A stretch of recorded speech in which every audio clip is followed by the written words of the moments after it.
What's going on, everybody? Welcome into the Blazers Uprise Postgame Show powered by BetUS. Today, in the second game after the trade deadline, the Portland Trail Blazers get destroyed in the fourth quarter. 36-14. 36-14. Or was it 38-14? I don't know. Mental math, Eric. I tried. Yeah. Blazers got destroyed in the fourth quarter. 38-14. I even sold it short. The Blazers play against a short-handed Timberwolves team. Oh, I gotta mute you too. Man, I'm not used to the Blazers losing anymore, so I'm kind of thrown off my game by how bad they looked in that fourth quarter, man. Brutal fourth quarter from the Blazers. They get destroyed by a short-handed Timberwolves team without Anthony Edwards and Julius Randle. 38-14. We're going to recap this, and we're going to have some tough conversations because the Blazers played great in their past 11 games. Tonight was disgusting. And if you had hopes of a play-in, this did not look like a team that's ready to push towards a play-in. This was, one of the worst losses of the year if you take into account how well this team had been playing up until this point. And we're going to have to break down exactly what went wrong in this game. The Blazers could not make shots. You had some players that had some brutal performances, and a player get hurt that probably should have been traded at the deadline. So we're going to have all those conversations and more here on this post-game show. Eric, how's it going, man? You're muted, by the way, too. You're pulling a me. Wow. I love when, I finally get excited about this team winning games, and then we get a winnable game against the Timberwolves team without three of their starters. And, we crap the bed there in the second half. And, yeah. Well, Chauncey says we lost the game in the first quarter, not the fourth quarter, even though we got outscored 38-14 there in the fourth. So, I don't know. I said this 3-game road trip before the All-Star break was a true litmus test for the Blazers because they had 3 tough road games against Minnesota and then 2 against Denver. But that was under the assumption that Minnesota was going to be healthy. Minnesota without Edwards, without Randle. I was kind of bummed at the start of this game. The Blazers started off slow, and then they got hot, went on a run, took the lead, and it was like, oh, they're just going to run away with this game because it's a short-handed Timberwolves team. And I was actually bummed. It was like, I wanted this team to get challenged. I wanted this team to get a challenge against a fully healthy Timberwolves team on the road.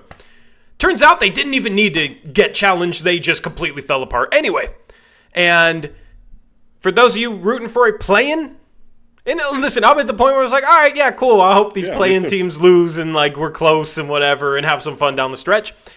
This was a big red flag. A big red flag because the Blazers, coming off a 7-game homestand, had a stretch where they played some tough teams, but they were playing at home against a lot of teams that were playing on the second nights of back-to-backs. That's why I thought this 3-game road trip was very important to see where this team was at. And this was about the worst possible start you could get off to, getting destroyed that badly in the fourth quarter by a shorthanded team where you could make the argument the Blazers had a better roster tonight. Didn't look like it, though. Yeah, and it's let's just get this out of the way right now.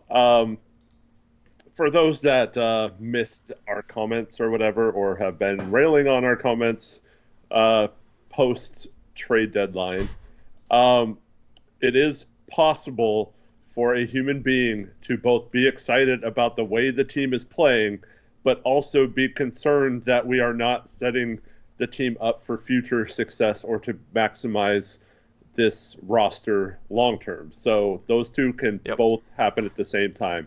Tori and I, despite our, frustrations with the not doing anything on trade deadline day, we're very excited about the way the team had been playing, and it actually changed to, not caring as much about tanking, even though that's what was best for this team long term. It was fun to watch them win for once, and it was fun getting on these streams and talking about them winning. And the Blazers built a little bit of a lead, and it kind of felt like one of those games, Tori, where they haven't done this much lately, but prior to this winning 9 out of 10 games, it was a lot. This has happened for years where they win a game or two, and it seems like they have all the momentum, and then they just don't show up, or they don't play the way they had been playing, and they act like they had this game. I guarantee you, if Anthony Edwards was playing in this game, it would have been much. I mean, it can't get much closer than this, but I think they would have been much more competitive on both ends throughout the game. So it felt like they kind of, once they got a little bit of a lead, just kind of took their foot off the gas and didn't really get a single good shot in the second half on offense. It was like terrible offense. Yeah, and I have a response like that kind of goes hand in hand with the shots. The shots they had, right? There's a comment that says, how many teams win a game that shoot 7 for 35 from 3? Well, there is something called shot quality that matters, all right? If you're not manufacturing good looks at 3, you're going to miss more. That's not just bad luck. But also, you're up 8 going into the fourth quarter against a very short-handed Timberwolves team. I don't care if you don't make a 3 the whole fourth quarter. The Blazers, if they're legit, are supposed to be a really good defensive team. That's what they had been lately. A team that can force some turnovers, force some offensive fouls, get out on the break. Like, if you're up 8 against a shorthanded team that doesn't have the best roster on the floor, like, you should not get outscored by 24 in the fourth because of just missing 3-point shots. You know what I mean? So that's why that's a big red flag, because despite their bad shooting, they did build a lead. That's what they were supposed to do, because they're a gritty team that can get downhill, get to the rim, right? They shoot a ton of shots in the paint. That's their MO. That's their identity, right? And we talked about this on previous post-game shows about how they need to fall back on their identity. Sometimes you're not going to make shots, but if your identity is we're going to play defense, we're going to play fast, we're going to get out and run, we're going to attack the rim, you don't need to rely on making a bunch of 3-point shots. And the second and third quarters in this game, it was like, okay, that's the team that is falling back on that identity that they spent the past 11 games building. And then it completely went out the window. Completely went out the window in that fourth quarter. They got hurt a little bit on the boards and just completely folded like a lawn chair. How do you score only 14 points in the fourth quarter, man? That's not just missing threes. That's you're not running good offense. You're not getting good shots. Guys aren't making the right plays. That's a ton of failure on that side of the floor. But also, you give up 38. You give up 38 in the fourth quarter against that roster, right? This is a team that, oh, look how good their defense is. Their defense has been elite, all right? For those of you that think they can make a play in or want them to make a play in, and you should be holding their defense to a high standard, right? Because if you think they can make a play in, then you think that they can play like a top 10 defense the rest of the year, because that's what they're going to have to do. And if they are a top 10 defense is, when do they give up 38 points in the fourth quarter to a career high to Jaden McDaniels, 12 for 17 for him, 30 points, a career high for him. Rob Dillingham starting as a rookie, he didn't even play that well. But you give up 11 off the bench to Jalen Clark. Like, Naz Reid just cooks you all game. Just brutal. That was not good defense down the stretch. They had a couple of moments where, during this 11-game stretch that they played well, where they played some suspect defense, but teams just missed shots and it was fine. That came back to bite him tonight. And the Timberwolves didn't even shoot the 3-ball that great either. 10 for 28, obviously better than Portland, but they just destroyed you in the paint. Like, Portland is supposed to win the points in the paint battle. They got outscored 58 to 46. 58 to 46 in the paint. So, that's your ballgame. Yep, we should be the team that holds the opponent to 14 points or under 20 or something in the fourth quarter and wins that way. Simply, even if our offense isn't clicking, they should be the ones that hammer that win home with their good defense. Yeah, absolutely. So this game, it's funny because it's like the second game after the trade deadline, but this game, like, made me really frustrated because there was two specific things that happened in this game where it was like, yeah, that's why you should have traded these two guys. Like Jeremy Grant tonight. Eric, we got to start with this. He was awful. 14 points, 5 for 15 from the field, 0 for 6 from 3, only 2 boards in 38 minutes. 2 boards! 1 defensive rebound. Like, this dude just has a rebound. 2 boards, 1 assist, 4 turnovers. Like, horrible game. Horrible game from a dude that you're paying a ton of money. But people are worried about, oh, what if you don't get back enough for him? During the stretch they played well, he wasn't, like, to me, one of the main contributors. And in a game like this, it felt like he held them back. He held them back in a way because there's just too many possessions where maybe the Blazers would have a good possession of ball movement, but then the next time down the court, the ball's going to Jeremy Grant, and he's just putting his head down, throwing some crap at the rim, or breaking a three. Minus 20 for him, and it's like somebody in chat was like giving Denny crap. Denny was 1 for 8, but he has a sprained wrist or something. But it's like at least Denny does little things where he doesn't have to be making shots. Jeremy Grant does none of the little things. He plays the most minutes on the team. Why in the world did that guy, who was the worst player in this game for Portland, play the most minutes of anyone on the team? Why did he play 38 minutes, Eric? The thing is before the trade deadline, when he would play that amount of minutes, when he wasn't playing that well, people would excuse it with like, oh, they're trying to showcase him to trade him. What's the excuse now? Because that did not help them out tonight, playing him that many minutes with how horribly he played. But there's just so many games where it's like, oh, Scoot's playing well. He's only going to play 26 minutes. Jeremy Grant's playing awful. He's going to play 38. It doesn't make sense. So even if you want this team to win now and don't really care about the youth movement, the rebuild, whatever, it's still an awful decision, okay? I'm analyzing that from just if you're trying to win basketball game standpoint. Why is that dude playing 38 minutes? Yeah, and then you see Sharp, who like was cooking in the first quarter at the end there, and then I think at the beginning of the second quarter he's on the bench, like after only playing a few minutes. Like he was the only reason we were close after the end of the first.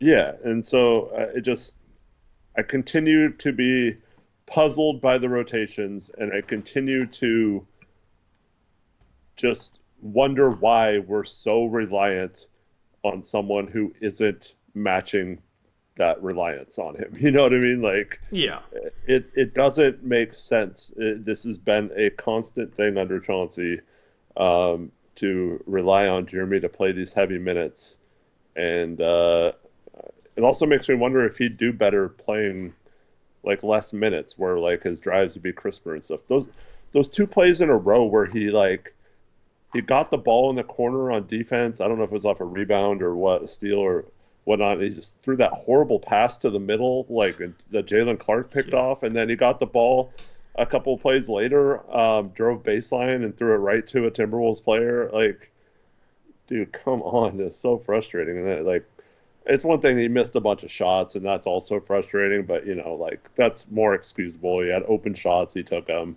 and just couldn't hit them. But it's also frustrating when our guards are seeing the floor well and hitting them, hitting our shooters in stride, in pocket, wide open, and they're bricking so many threes. Only 18 assists tonight. So I don't know if it was due to the lack of shooting, but there was also a definite lack of movement, both with the ball and off ball tonight in that second half, and that led to a lot of the stagnation. But it's just, yeah. We're going to wonder this all season. I mean, Jeremy's going to have some good games, and people will be like, see, you guys are stupid or whatever, but I really don't think a player like that was needed on this roster moving forward, and that's a main reason why both you and I wanted to move him, even if it was for less than we were expecting.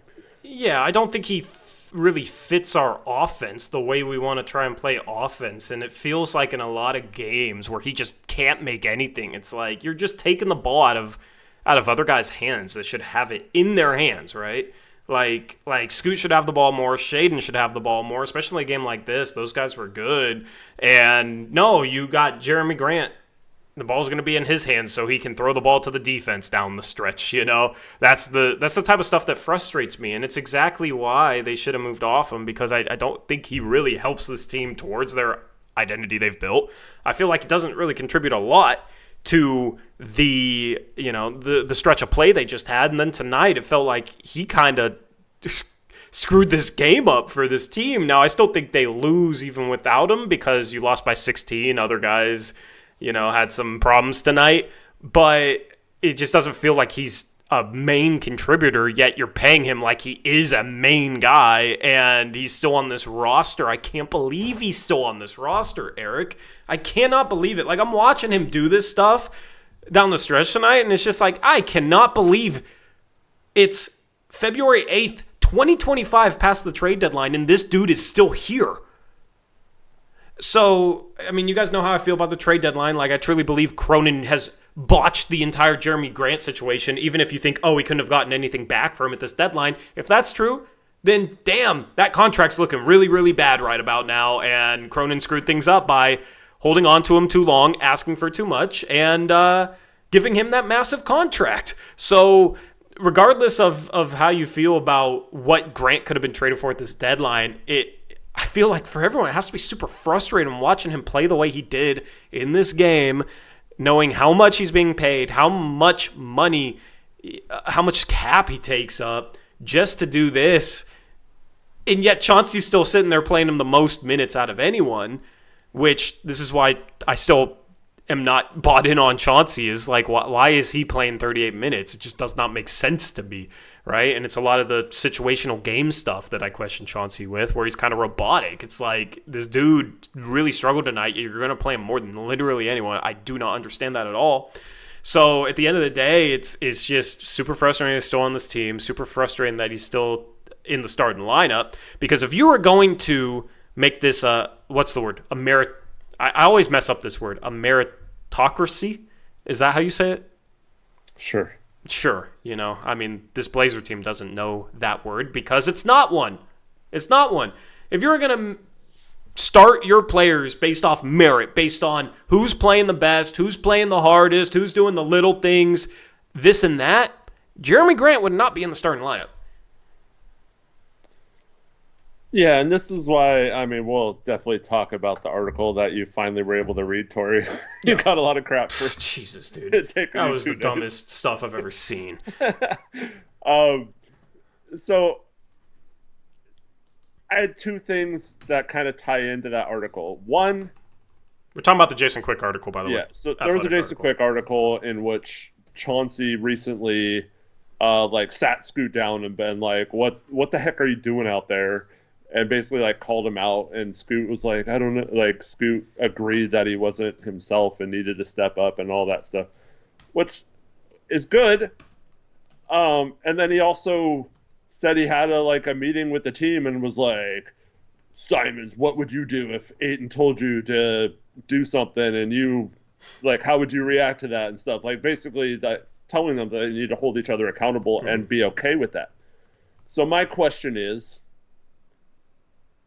why the hell did that take 3.5 years for you to do that, Chauncey? And half a season, if you're just talking about this season, wouldn't that be something that you he's learning, man. Preach from the beginning of the season? He's learning. So I don't need to give him credit for doing that now. Where was everyone knows that he should have been doing that all along. And second of all, why do you not apply that same crap to Jeremy Grant's rebounding? You should be on the film talking to him every freaking game, saying the exact same thing you told to Scoot. What the hell is this effort on rebounding, Jeremy? What the hell is this effort? And if you don't pick this up and grab some freaking rebounds, you're going to sit your ass on the bench.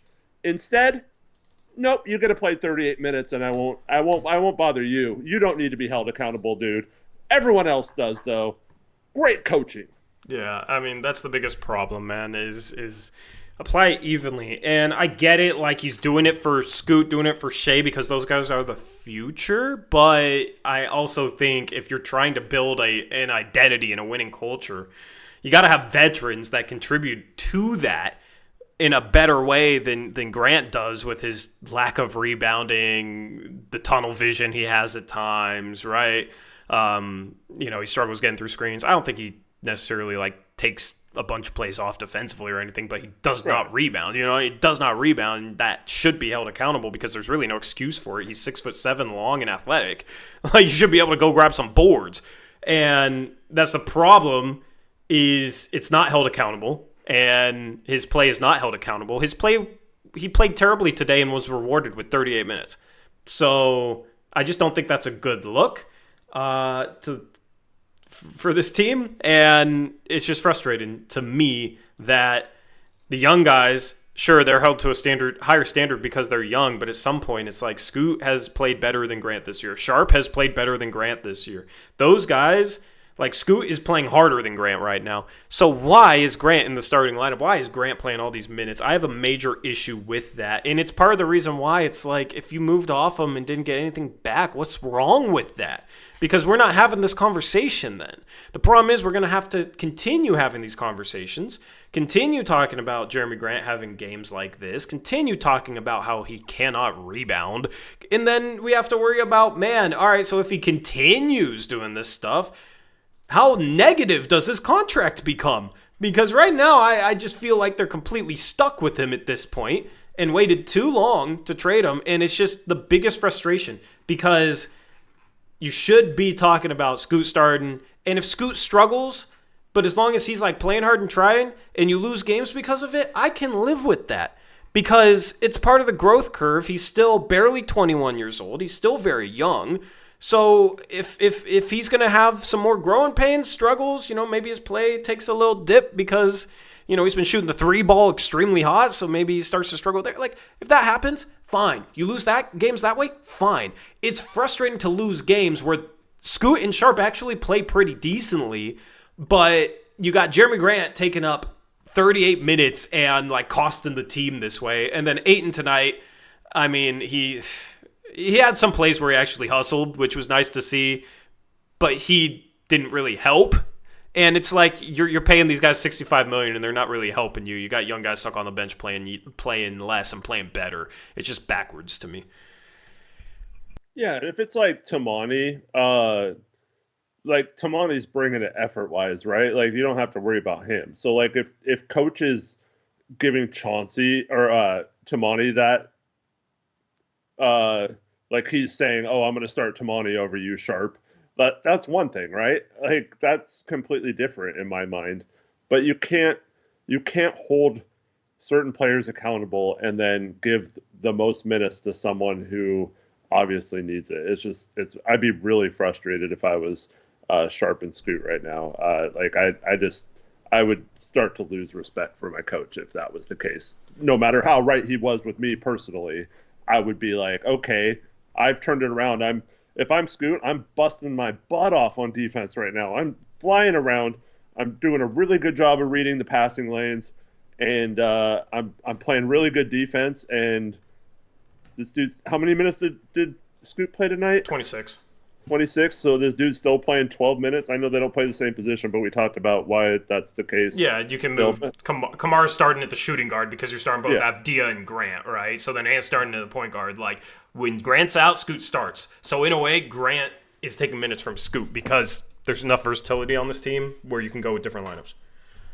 Yeah, and everyone talks about, everyone loves Chauncey and stuff. But this is the type of crap that'll get you, like, to not like him, if you're a player. And it's fine if you're winning, like, because that kind of puts a Band-Aid over all these issues, right? But that's why even despite winning, why we thought the move was necessary, right? Because once you start losing, which was going to happen, they weren't going to keep winning the entire season. But once you start having games like this, you have to then account for the fact that the winning has been hiding some of these issues that are still there.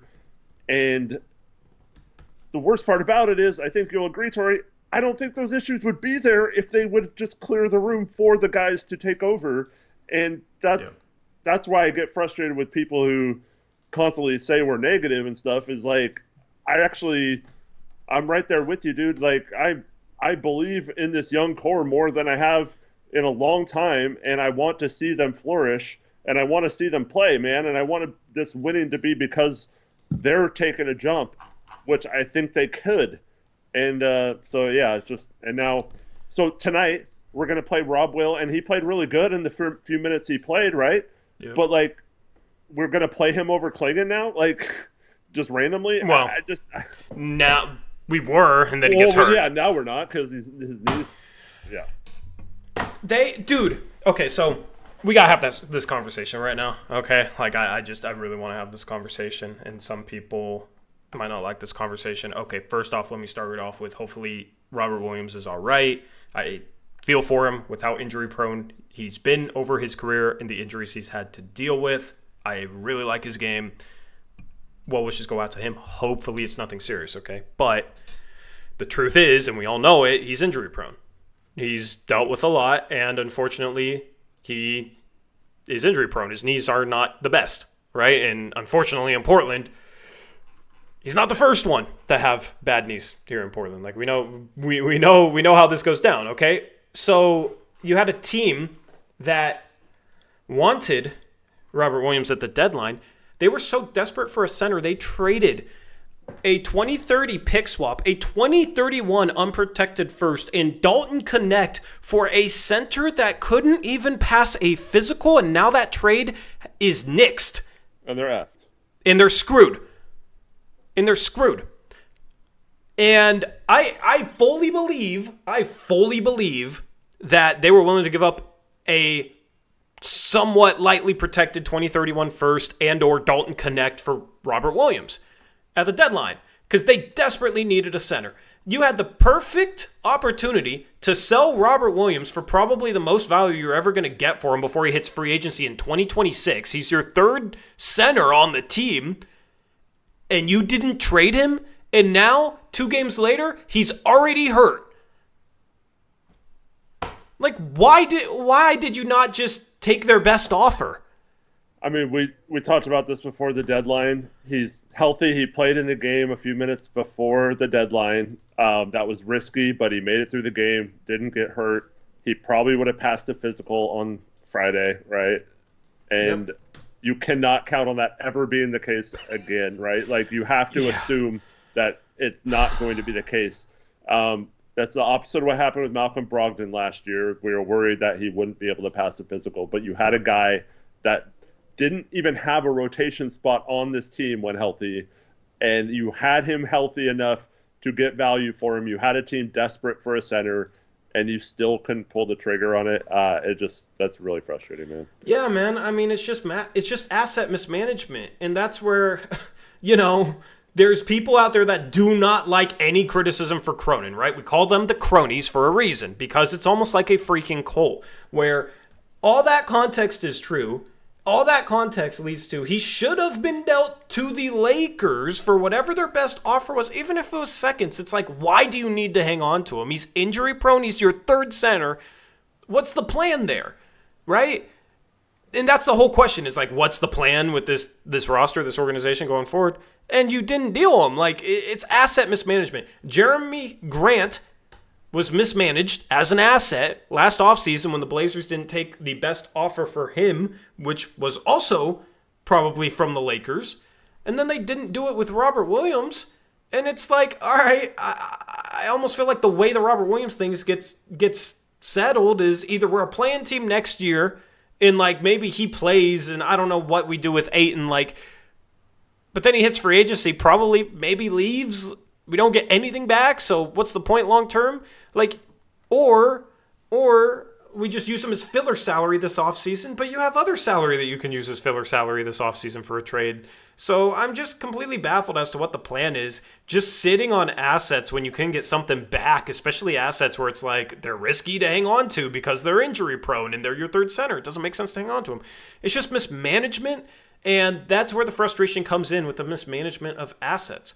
And then you see it play out in a game like this. Eric, like I'm sure some people think like, man, I just want the opportunity to say I told you so. I don't, man. I don't want Rob Will to get hurt, obviously. I want him to play well. But also it's like you got Klingon. You don't want to let him ride the bench the rest of the year. So what is your plan there? And it's like, Grant, man, I don't want him to play bad. I don't want him to be a negative asset. I want the Blazers to eventually get something back for them. That's why I was frustrated, partly because they didn't and haven't yet, right? So a game like this was super, super frustrating because it's like, oh, Rob Will gets hurt. Oh, man, like, should have dealt him by now, man, and it sucks for him. I feel bad for him. And then as far as Jeremy goes, it's like just watching this dude stink it up. It's like, why is he still on the team? This is exactly why we had to trade him. I'm not happy that that's true. I'm not happy about it, but it's the way it is. Like, he has not been good this year, and his contract is paying him a ton of money. So it's just frustrating to see it, like, kind of just confirmed so strongly in a game like this where they get destroyed by a shorthanded team when we're finally getting excited about winning games. Finally, like, this loss hurt as much as, like, any loss in a while, because I finally started we started winning again. And I finally started accepting, like, oh, man, we're winning basketball games. Man, I'm getting to the point where I'm rooting for them to win basketball games again. It's been a long, long time since I've felt this way. And then for it to just come out in a game like this, frustrating stuff for me as a fan. Maybe Rob Williams is fine though. That knee was just hopefully. But I mean, you're just playing. You're playing with fire, hanging on to him, hoping he stays healthy.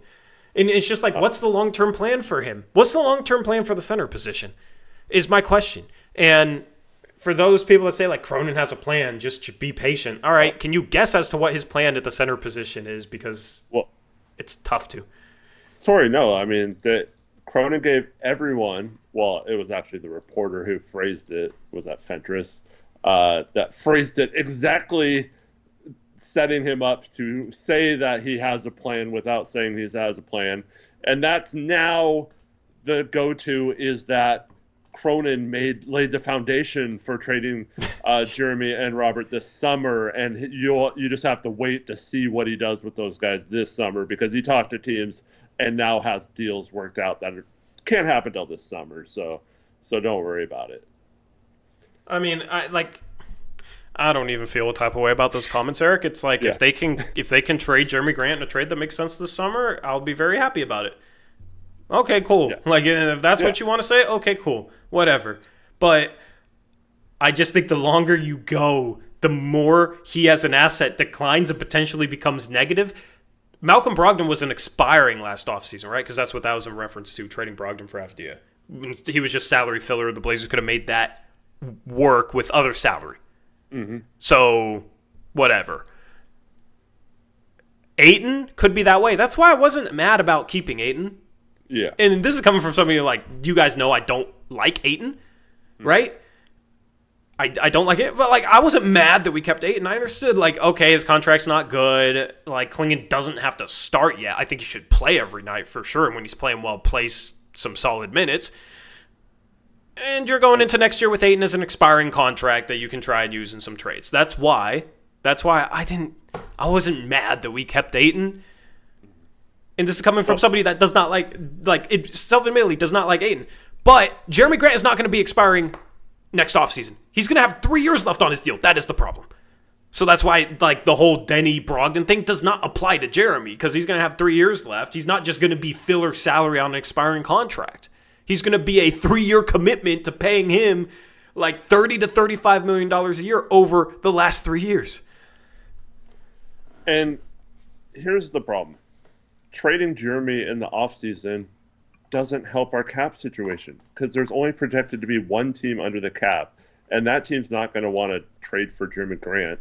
So any team that would is not going to help our salary cap situation. We're going to have to trade even money out, or possibly take back more money than we're taking in, because a lot of those teams can't take back more than 100% of what they're sending out. So you're limiting how many teams you can trade for him that have to have certain contracts that match him, but then you also have those contracts on your book. Whereas if you just dumped him for nothing but an expiring contract, let's say right now, yes, you don't get any value for him, but it makes it so it doesn't affect your cap next year, like trading him this summer will. And that's why I get so frustrated when Joe Cronin mentions how the value wasn't there in trades, and people just be like, well, what do you want him to do? Trade guys that weren't there? No, we want him to set up his salary cap so he can make trades to get value, whether he has the assets to get value or not. And that's something that we're sitting here, just think right now, this team had won 8 out of 9 games at the deadline, right? Yep. Imagine if we were in a position like a normal rebuilding team, it wouldn't have been very difficult to pull this off, to be in a position to take Marcus Smart and get a first round pick for Marcus Smart and get a former defensive player of the year off our bench to help with our defense down the stretch here and make a play-in push. Plus, we got a first-round pick. Yeah. Oh, and we could recoup some value for him because if he plays well in that role, we could probably trade him for a first next year, right? Yep, that's something that OKC did back with Chris Paul. Right. Yep. OKC would have done that. Washington is about to do this, okay? And so I'm not saying it's going to work and Washington's going to win a championship. Whatever. Winning a championship is really hard. But I'm so sick of hearing people say, what was he supposed to do? No one wanted to pay a first-round pick for these guys. Do you know how many first-round picks got traded? Despite what Joe Cronin said yesterday or Thursday, there were 69 picks in total traded, Tori. Was that first and second? First and second round picks, right? I'm not sure how many of them were first-round picks. But the first-round picks went to the teams that could absorb the bad contracts. Yep. That's how you find the value in trades right now in this CBA. And if you're a bad team. And Cronin admitted that it was a cap-based deadline. Yes. Yeah. So, yep. There you go. and there were, so Colt says there were 10. And he says last year only 6 were moved. When Cronin got up there and told us all that it was like first-round picks moved a lot more last year than this year. And it's not even true. Did he really say that? So when he talks about value in trade, there's 2 types of value. There's value you can get by selling assets, and there's value you can get by setting up your cap situation to get value in any trade, no matter what your assets you're trading out are. You can get value in trades because you have set up your cap so well to take on someone that someone needs to get rid of, and you can add picks that way. That's how you find the value, and that's exactly what we wanted to do with some of our contracts to set it up so in the future you could recoup the value you might have lost by not trading Jeremy for a first or something, by getting a first and a guy like Marcus Smart in a trade like that. And so this is why, if 2 knuckleheads on Blazers Uprise understand this, several GMs in the league understand this. This is why I will never understand why so many people are just like, what would you guys expect Joe to do?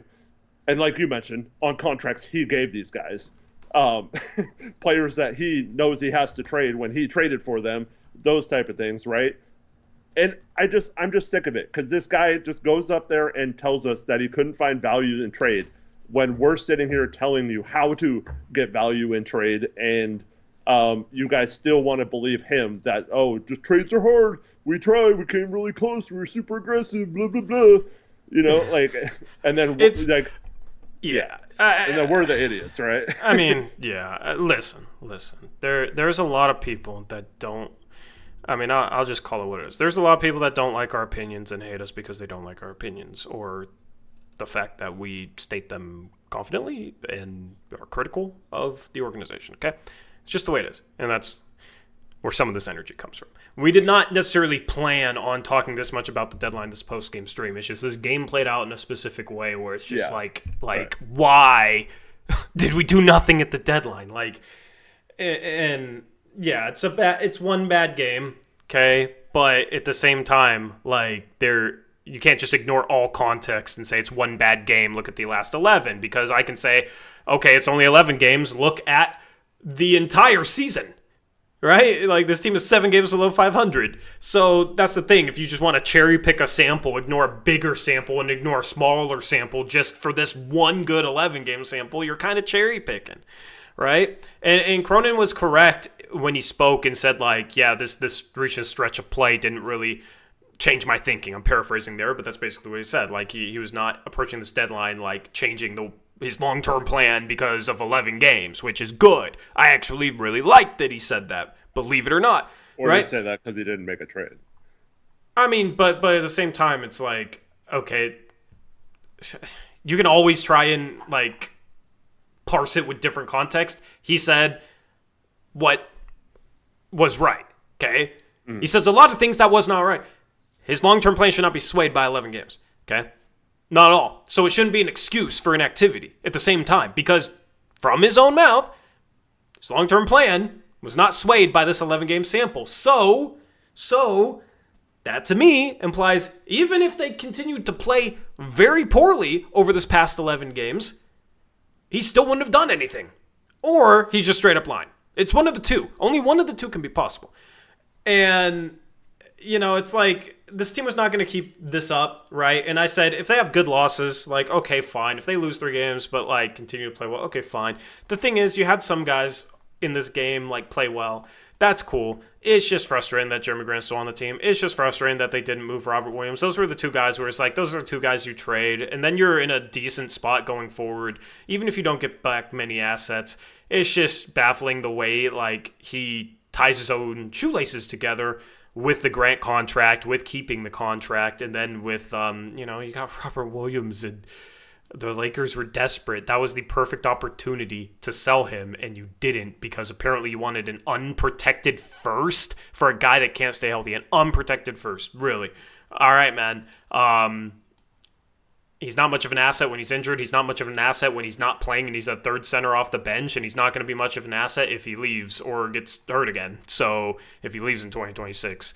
And, he might be a buyout guy at next year's trade deadline. Who knows, hopefully you can find another team desperate for a center down the stretch. But I don't know why you wouldn't just get it out of the way in the first place with how injury prone he is. So, yeah, we did not go into this postgame show planning on, talking about the deadline this much. It's just we're obviously still frustrated. And I know some of you were probably still frustrated. And I know some of you maybe still are completely fine with the deadline, whatever.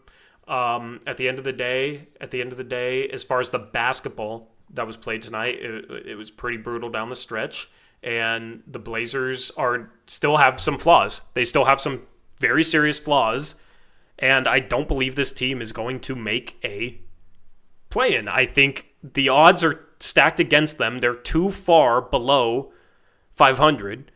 They're 7 games below 500. And it's like, if you can't beat this team on the road, you're going to have to win a lot of these types of games, and you just lost one brutally. That's not a good sign. That's not a good sign. 11-game stretch, a bunch of those games were at home. I think it was 4 of them at home. Or not 4 of them. 4 of them on the road, and 7 of them at home. Yeah, maybe it was 8 of them at home. I forget. Regardless, you got a lot of teams on the second night of a back-to-back. The Bulls one was at home, and then 3 on the road, and then 7 at home. Yeah, so 8 at home, 3 on the road. You caught a lot of teams on the second night of a back-to-back where you basically just out-hustled them all game, and you made some shots. This team is still not a good shooting team, so they probably weren't going to keep up their shooting, and that's the thing, is you had a rough shooting night tonight. So I don't think the play-in is realistic. You got within 2.5 games. Okay, cool, great. Guess what? Phoenix lost today. San Antonio lost today. So you're still close enough. But I just don't have faith in this team continuing to just dominate everyone, which they're going to have to come kind of close to actually make a play-in. So we'll see how they bounce back. Like, these next 2 games is very important. You lose both these games, like play-in dreams, dead, done, over. Because if you can't beat a decent team on the road, how do you expect to make a play-in with as many road games as the Blazers have coming up? I don't see how. So the flaws on this team is DeAndre Ayton will disappear, okay? He will disappear, and his energy is inconsistent.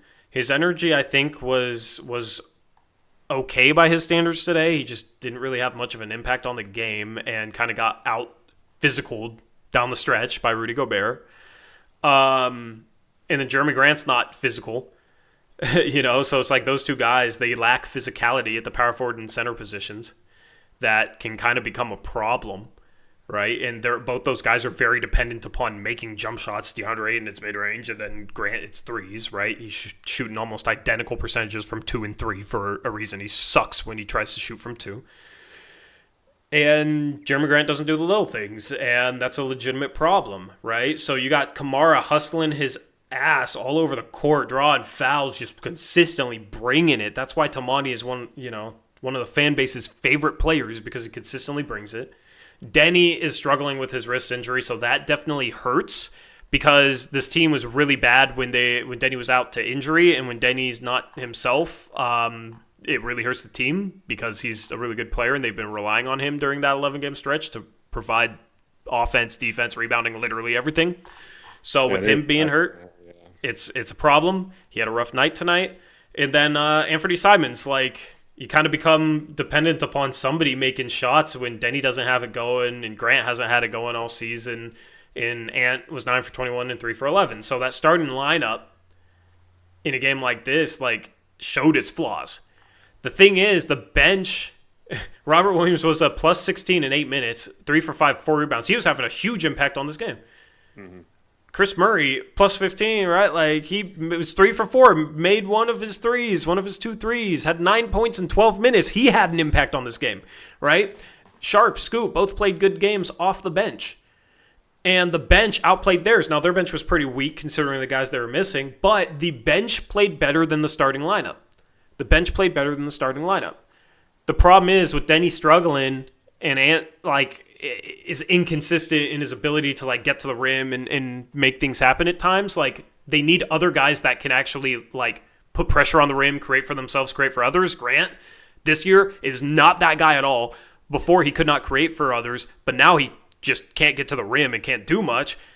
You know, Ayton takes only 6 shots in this game, shoots a lot of middies, right? Kamara, 3-and-D guy, mostly, like, can add a couple nice drives to the rim in this game. It's just like, who's the one to create, who's the one to get downhill, and who's the one to make things happen.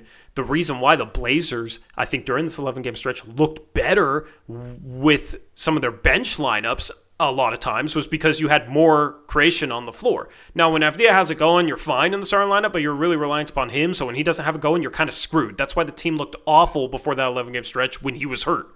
So that's where it's like, you know, Grant in the starting lineup, I think, kind of holds it back. I think you would be better off if you had Sharp or Scoot in the game and in the starting lineup. And what happened? What happened in the second quarter? What happened in the second quarter? The Blazers scored 38 points. Because Shaedon Sharp got hot. They were struggling. They were down pretty big in the first quarter, right? I think that's where Sharp actually had most of his impact, right? But Sharp kept them in the first quarter. They couldn't buy a bucket. I believe they had like 7 points halfway through the first quarter. It was awful. And then he comes in. You have a little bit extra shot creation, scoring ability, and he hits some buckets, and all of a sudden you're right there with them. So the Blazers their starting lineup lacks shot creation. I actually think it might be more balanced if you had Sharp or Scoot in the starting lineup. Defensively, it might struggle a little bit, but you got to have a balance of things. And it's like, it's not like the rebound is going to be better with Grant compared to Scoot or Sharp because he doesn't rebound any better than them, right? So defensively is really the only place you're going to gain with Grant on the floor, but I mean, he struggles to slow down guys one-on-one. Like, his defense is a little overrated. And Scoot, for his own credit, has been playing really, really good defense. I actually truly think this starting lineup would be better with Scoot in it instead of Jeremy Grant right now, just because it would be more balanced. But nope, we're going to play Jeremy Grant 38 minutes. Yep. And that's what's frustrating. Because, I see the comment, 1 loss and here comes negative Blazers Uprise.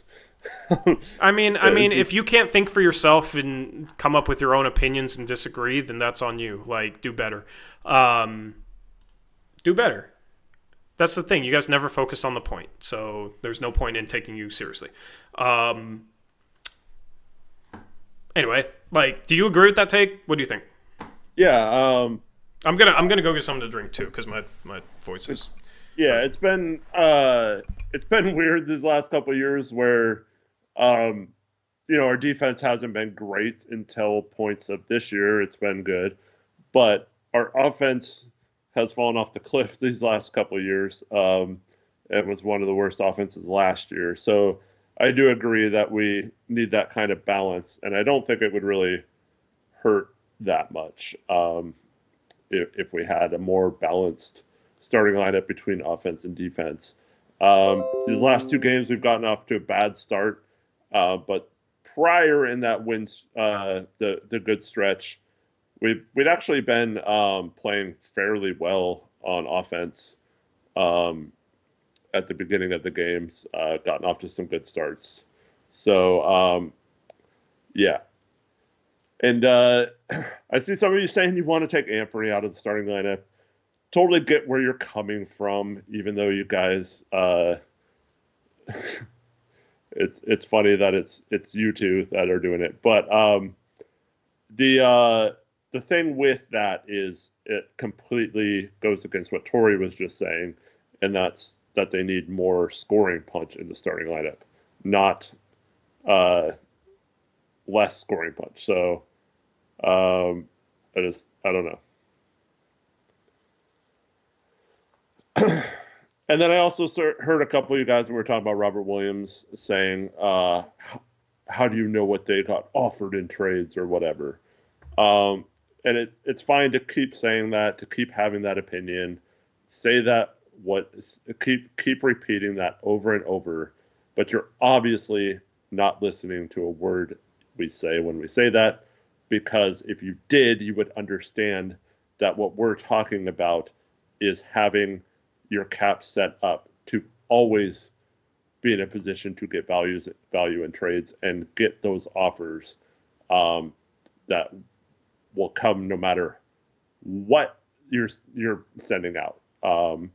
But also, when it comes specifically to the Lakers, it was reported that they called us and asked for Robert Williams before they even talked to Charlotte about Mark Williams. And in that situation, okay, you can be illogical if you want. You can just be completely ignorant of what Joe Cronin did in that situation or whatever. But the fact of the matter is they gave up Dalton Connect, a good pick swap, and a 2031 first. Unprotected for him. So if you really think that the Blazers for Robert Williams couldn't have just gotten one of those three, and that would have been a good trade for them if they just got one of those three. So we're not saying they would have gotten the Mark Williams package. If they would have just offered Dalton Connect and filler salary for Robert Williams, to me, you have to take that. If they had offered that 2031 first, you have to take that. If they got offered the 2030 swap, maybe you think they're going to be good still in 2030 now that they have Luka. So maybe you don't value that much. So maybe you hold out for one of those other two assets. But what you think about the situation or not, you have to logically think they could have gotten one out of those three assets if they called asking for Robert Williams before they even talked to Charlotte. Yeah. And now their trade is rescinded, and now they don't have any center, so they're screwed. Yeah, can we trade? You know what? I wish that happened before the trade deadline, because then maybe Cronin would have gotten his insane asking price. Because they're screwed right now. They're desperate right now, so I don't know. But at the end of the day, you can always excuse a GM doing nothing by saying we don't know what he could have done for sure. You can always use that. Always, 100,000% of the time, you can always use that excuse if a GM does not do something. So that's the problem, and that's where it's just the conversations, as far as what Joe Cronin is doing, get just completely pointless, because that's where they go. It's just something that's okay, we did not listen to the phone call, but the report is he was asking for an unprotected first. Logic says he should have at least been able to get back a Dalton Connect or a somewhat protected first, which that should have been good enough. And it's injury-prone player, your third-string center on a lot of nights. Why not just, I'd take seconds at that point. What's the point? What is the point? It's the same thing with Thibault. What was the point in matching Thibault? That's the thing. People just want to maintain the status quo without there being a point to things. There should be a point to everything you do or do not do. And what's the point to keeping Rob? I do not understand what the point is. If Rob Will is healthy, he's the best center on the team. Rob Will's not the future center, though. Donovan Clingan is. They drafted him 7th overall. You don't keep Rob Will because you don't believe in your 7th overall pick from this past offseason. You should believe in Clingan enough, considering you took him 7th overall, considering reports that they might have had him number 1 overall. You should believe in him enough as an organization to not sit here and say, oh, but Rob Will is better right now, so we should keep him. You only trade or keep Rob Will if you traded Ayton. Yeah. And that didn't happen either. Yeah, So, like you were going to be stuck with him, which is fine. That's why you trade Rob Will instead. So there's really no excuse for just not doing anything at the deadline. There's really none. Miles Martin says Cronin doesn't give a damn about picks. He only seems to care about ready now players. That being said, I guess he's not. Oh, it's blocked by the chat poll. But believer. What? It's that being said, I guess he's not a Connect believer. Is the rest of the message. Oh, yeah. We don't want too much shooting on this team. Yeah. Like, we need shooting. This is the one thing we need. We need shooting. So, like, we don't need 4 centers. Yeah. We didn't even trade Duop. We don't need 4 centers. We need more shooting. Look at tonight. We go 7 for 35 from 3. So it's like, if he doesn't believe in Connect, then it's just ridiculous. Like, for anyone's... Go ahead. I just want to respond to the rest of the comment, though, about the picks. If Cronin is just like, oh, I don't really care about picks, I want a player, and I don't believe in Connect, so that's why I wasn't going to trade Rob Will there. It's like, dude, that's what I've been saying for you. When it's misguided. Okay, when your team ends up being a playoff team, it would be nice to have a bunch of picks that you could trade for a player, especially when you see somebody like Brandon Ingram go for a single first-round pick and like just filler salary, right? De'Aaron Fox went for like 2 first-round picks, basically. You know, it was 3, but the Charlotte first is not going to convey. It's going to turn into seconds. So it's like, why would you not want picks? Because trading for future picks, you can turn those picks back into the right player when you're contending or when you're a playoff team and you know where you need to fill the gaps to take that next step to hopefully contender status. It's not like you have to draft everyone with every pick that you trade for. So that mindset is extremely silly to me. Extremely, extremely silly to me. You got picks back in the Dame trade. Now it's like, man, if we don't get our star through the draft, like at least we have the best 2029 first between Boston, Portland, and Milwaukee. Maybe that's the number 1 pick, and there's a great prospect that year that will become a star like pretty quickly. Or hopefully that's a good enough pick, and we can trade it for that star, right? Because that's going to be a very valuable pick. So that's where it's just like, why are you so hell-bent on not getting picks and prioritizing players over picks right now? You already got some dudes on this team. If anything, you got too many dudes on this team. You need to get rid of Grant. Like, you need to clear the roster with him. Rob Will isn't even playing most nights. So why are you so focused on, like, adding even more players or just exchanging players out? You're going to need a star one day. You got a bunch of good role players. You did a decent job of getting good role players. You got Avdia. You got Klingon. He's going to be a good role player. He has a high floor with the 7th overall pick. And you got Kamara in that trade. That's the saving grace from the Ayton part of that trade, right? So you got these dudes. So you need a star, right? I just don't really understand the mindset like, we just want players, because it's literally like, it literally should be the opposite right now, given the way this roster is set up and given what they'll eventually likely need to do in the future via trade. Yeah, and for all those who are saying, how do you know the Lakers even offered one of those 3 things? Or how do you know they didn't offer just seconds for him? Well, funny you should mention that. They don't have any second-round picks to trade. So what were they offering us? If they weren't offering any of those 3, what would they have called and offered us? Use some logic, people. Don't just be so blinded by your love for Joe Cronin that you can't logically think, okay, the Lakers had to offer something for Robert Williams. Yep. It wasn't that they called and offered us like Jackson Hayes and Gabe Vincent for him. Like, you know what I mean? Like, they know we weren't going to take that. They had to have called us and offered us one of those 3 things. There's nothing else they have on their roster to offer. They have talked to us a million times since the summer about our players, Jeremy Grant and Robert Williams, and they know exactly how much we valued them since summer. You think they would have come and just offered us Gabe Vincent when we've told them a million times we don't freaking want Gabe Vincent and we don't want his stupid contract, but now we're just going to take him for Robert Williams? Like, come on, people, use some freaking logic here and quit trying to act like we're just being negative for the sake of being negative. We are actually thinking these things through, unlike a lot of people in this fan base and media. They bro, ain't no way this comment is real, man. They probably offered Gabe Vincent or Vando straight up. No way they'd trade anything crazy for Rob Will. We're a rival with them. Bro, they just traded for Luka. You think they're worried about the 13th seed? Getting a 2031 first? Really? Like, you're being willfully ignorant at this point.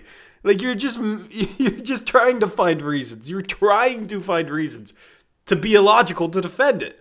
Because I just, like, what are we doing, man?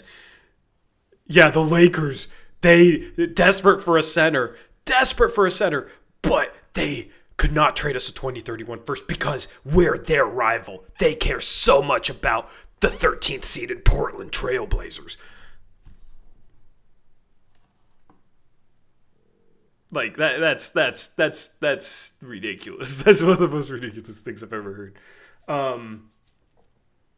Tori, no shot you actually think the Lakers were going to trade their unprotected 2031 for Rob Will or Grant Wright. I don't think they were necessarily trading an unprotected 2031 pick. Even if there was light protection on it, the Blazers should have jumped at that. Or even if it was top 10 protected, they should have jumped at that. Here's the thing. Yeah. That pick is very unlikely to be in the top 10 anyway, so why do you need it to be unprotected? Why? If it turns into nothing, it turns into nothing. There's a decent chance that Robert Williams could turn into nothing already by us not trading him. So if it was top 10 protected, like a worse injury-prone person. If it was top 10 protected, they got Luka, okay? It probably is not going to matter unprotected versus top 10 protection. I fully believe they were offering a somewhat protected, probably like top 8, top 10, something like that, protected first-round pick for Portland, and they absolutely should have taken it because they knew we were not going to just take Vanderbilt's bad contract or Gabe Vincent. They knew that. So if they're reaching out, seriously trying to get a deal done in the couple of days before the deadline, they were not going to offer that. So that's where it's just like, what Eric's talking about, use some logic there. People talk about like, oh, Williams is so injury prone. They wouldn't have offered that. Mark Williams is insanely injury prone, maybe even more injury prone than Robert Williams. He didn't even pass his physical, and they gave up a haul for him. They were willing to give up a haul for a dude that literally cannot stay on the floor and has been actually quite poor defensively this year. Okay? And they were willing to give up a 2030 swap, a 2031 unprotected first, and Dalton Connect. So miss me with they wouldn't give up anything for Robert Williams. He's injury prone. They gave up a ton for Mark Williams, who's very injury prone too. Maybe more so. So I just, none of the excuses add up. So, yeah. Oh, man. This dude is trolling. The comment that says, because no more giving big markets their stuff for nothing, we made that mistake with Norm. Cronin has learned trust the process. This dude's trolling.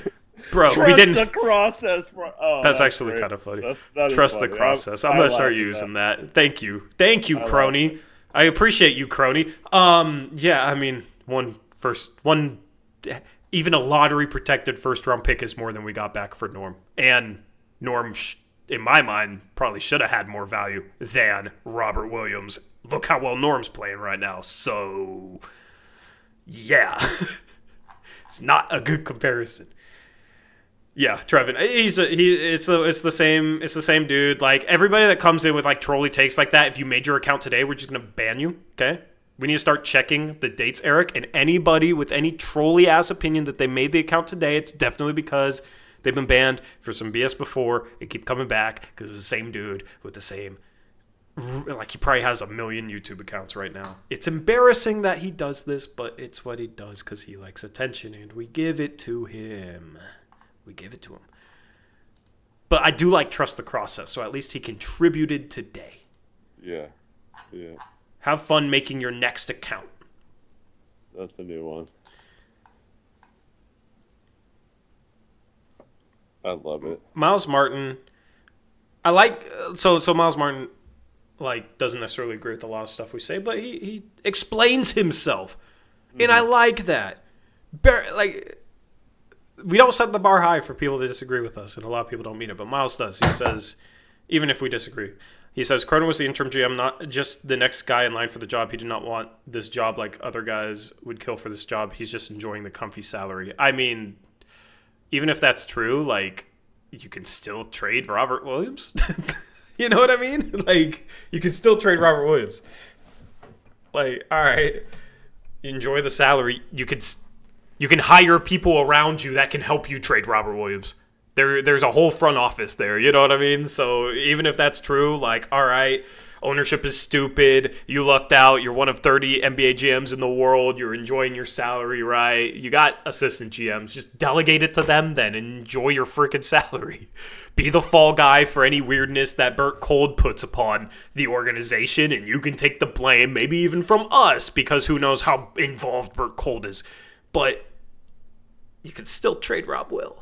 You can still trade Jeremy Grant. Like, find people to help you then, so you don't have to do too much work. I had to text Rich to tell him to trust the process. Trust the process. Rich had a funny video. You guys should check it out. Rip City Retro. Yeah.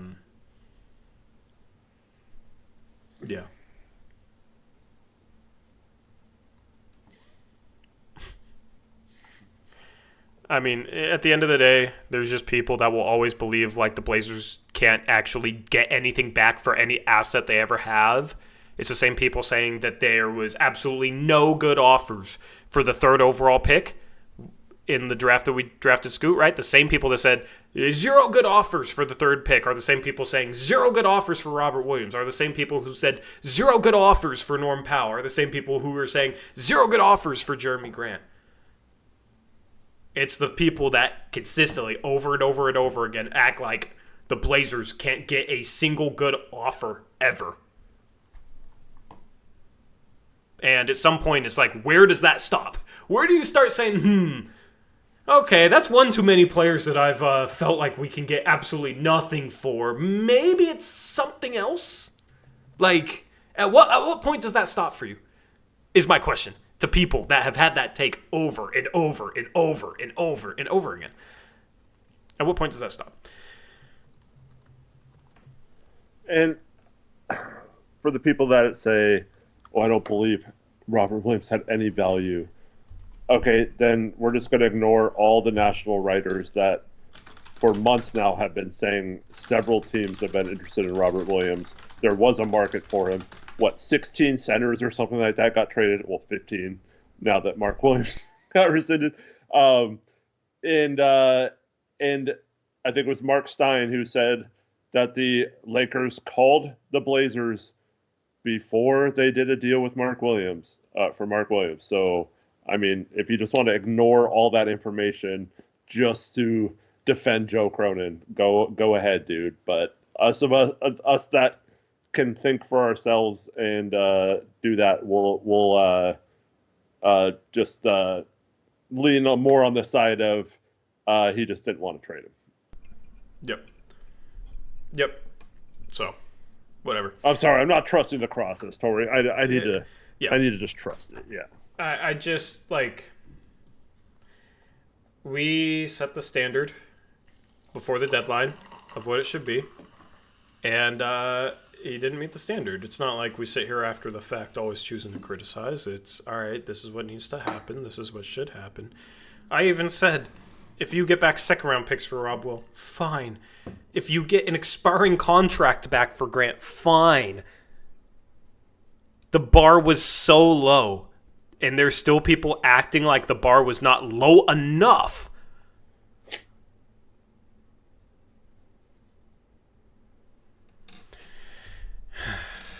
All right, Henry. He says, you guys say don't take Cronin's word for stuff, but you are believing writers who have relationships with GMs to put out reports about teams being interested in players to artificially inflate prices. I mean, just follow the logic, my guy. And at some point, like, so you are taking Cronin's word for stuff, and you're ignoring everyone else, and you've probably done it over and over and over and over again. How many other things have you ignored just to have faith in Cronin? And at what point does it stop? At what point does it stop? Like, Grant's contract, do you think it's a negative contract at this point? Like, I believe they didn't get back anything, meanwhile, like, worthwhile for Grant. I'm with you. I am actually with you on that. I don't think Grant had any trade value. I was talking about this a month before the trade deadline where I'm like, Eric, I am really worried that Jeremy Grant is going to have zero value, maybe even negative value. Like, I am with you. The problem is like, yeah, he should have sold sooner. I think he could have gotten back more. And if he couldn't get back more from the jump, then he screwed himself over by giving Grant that contract without, well, like he was running Dame out of town. So, yeah. He doesn't know how to negotiate, Tori. Joe Cronin does not know how to negotiate. It's obvious when you hear him talk. Oh, we always get close to deals, but nothing ever happens. Like, he always says he's super aggressive and all this stuff, but can't pull it off. Like, he's not a closer, dude. He's not. Yeah. At the end of the day, like, the Grant situation is indefensible. You can try and defend the Robert Williams stuff with, like, there's nothing he could have gotten back. But, like, that's why I was saying to flip Robert Williams right when they got him. You know what I mean? If you don't think they could have gotten anything back for Robert Williams, then they should have flipped him right after they got him in the Drew trade. They should have flipped him immediately. Okay? Right? So here's the problem. Here's the problem. Joe Cronin, at this point, has enough tenure where if you sit here and say he couldn't get anything back for these guys, he now has had enough time where now you can go and look at previous times of inaction or giving Jeremy Grant that big contract and be like, okay, well, he put himself in this position by giving Grant this huge contract that teams don't want. So that's on him. Or you probably could have flipped Robert Williams right after you got him from the Celtics because the idea and the value of Robert Williams was maybe a little bit inflated upon being on a contender Defensive Player of the Year nominee, which he was with the Celtics. And then that was before. Coming up here is hurt. Yeah, but I mean, he played a bit, right? So, you know, like, the thing is, when the Cronin lovers, when we got Robert Williams, said, oh, that's a huge asset. Like, you could trade him for a first-round pick. And now it's like, oh, nobody offered a first-round pick. So it's like, all right, back then, if you could have gotten a first for him, should have traded him for a first. Like, you should have flipped him because he had max value then. So it just comes back to mismanaged situation. Cronin had to mismanage situations to get the roster and the cap to this point where he's stuck with it if you think he's stuck. That doesn't just happen completely on accident. So that's where I have a problem with, like, the lack of criticism from some people because, yeah, he put himself in this position. So even if that's true and they could have gotten nothing for Robert Williams, okay, then you probably should have flipped him right after you got him. And people can say, oh, well, that's hindsight. I was calling for that when they traded for him. I was begging for them to flip him right away. So, and Michael Baldino has a great message. He said, how would writers saying teams are interested in Rob actually help other GMs? Wouldn't they inflate the value and make it harder for them to trade for him? So, like, why wouldn't, like, let's just take Robert Williams, for example, right? You don't think, I mean, maybe he hates the Lakers, but if you're just looking at it from a player's perspective, if you're a center right now who thinks you should be on a contender, wouldn't that be the perfect landing spot right now for any center? Like, if you were an agent and wouldn't you be trying to get your client to be the center of the Lakers and get to play with Luka, who's going to make your stats look really nice, and then you have a chance to help their defense, and you probably are guaranteed the starting spot there if you're healthy?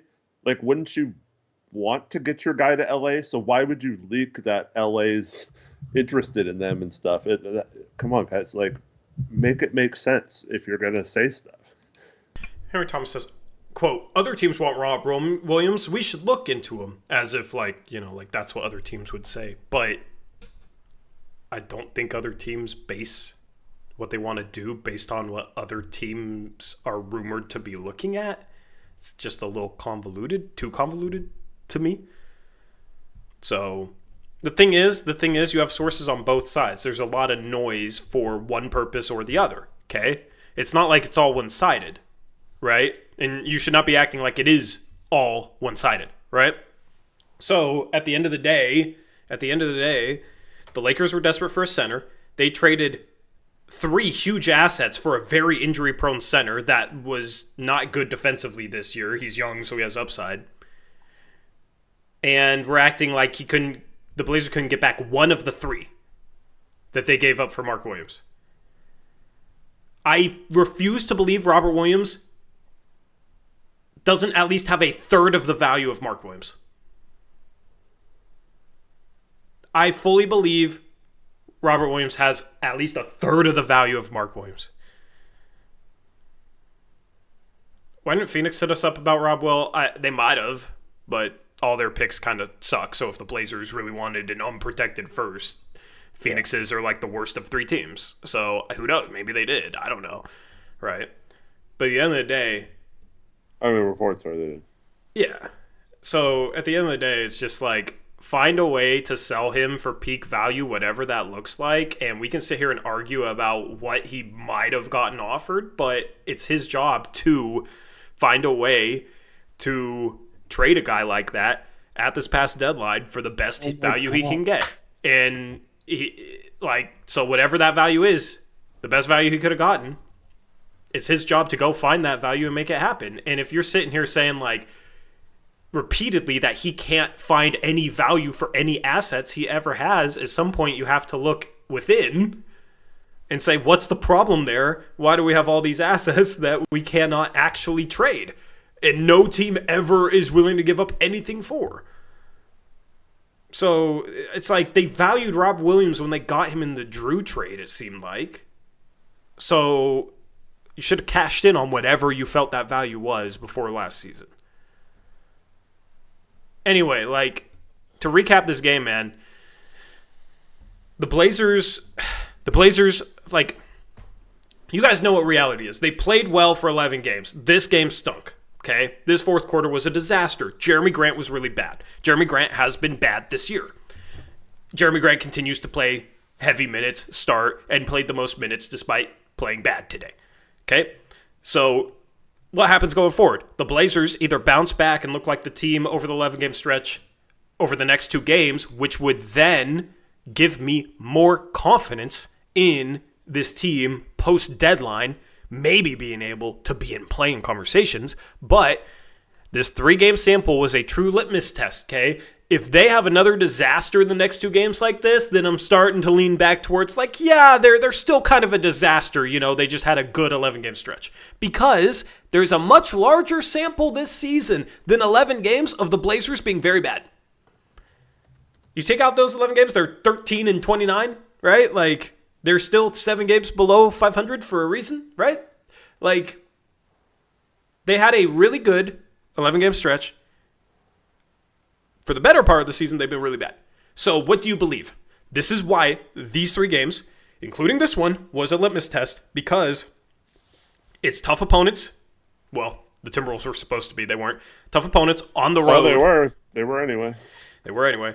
Tough opponents on the road. If you could come into this 3-game stretch and look the same as you did during that 11-game stretch, it might not even result in a win. You might lose by a couple possessions, but could still look good. Then it's like, all right, yeah, so they turned the corner. But the problem is under Chauncey is like every time it seems like his teams make progress, they kind of revert back. And it's happened so many times that I kind of am done just giving his teams the benefit of the doubt. Where some people will say, oh, it's only 1 game. It's like, man, I just feel like I've seen this movie before where they've had a good stretch. Maybe not as long as the 11-game stretch. So that's where I will give them more patience. We'll just see what they look like in the next couple of games, right? That's why I said it's a 3-game litmus test, not a 1-game litmus test.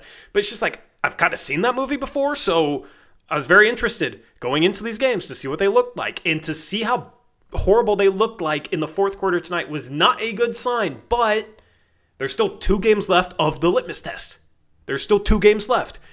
Those 2 games are going to be very interesting and are going to be very telling. And I like that we should have a good feel for this team going into the All-Star break.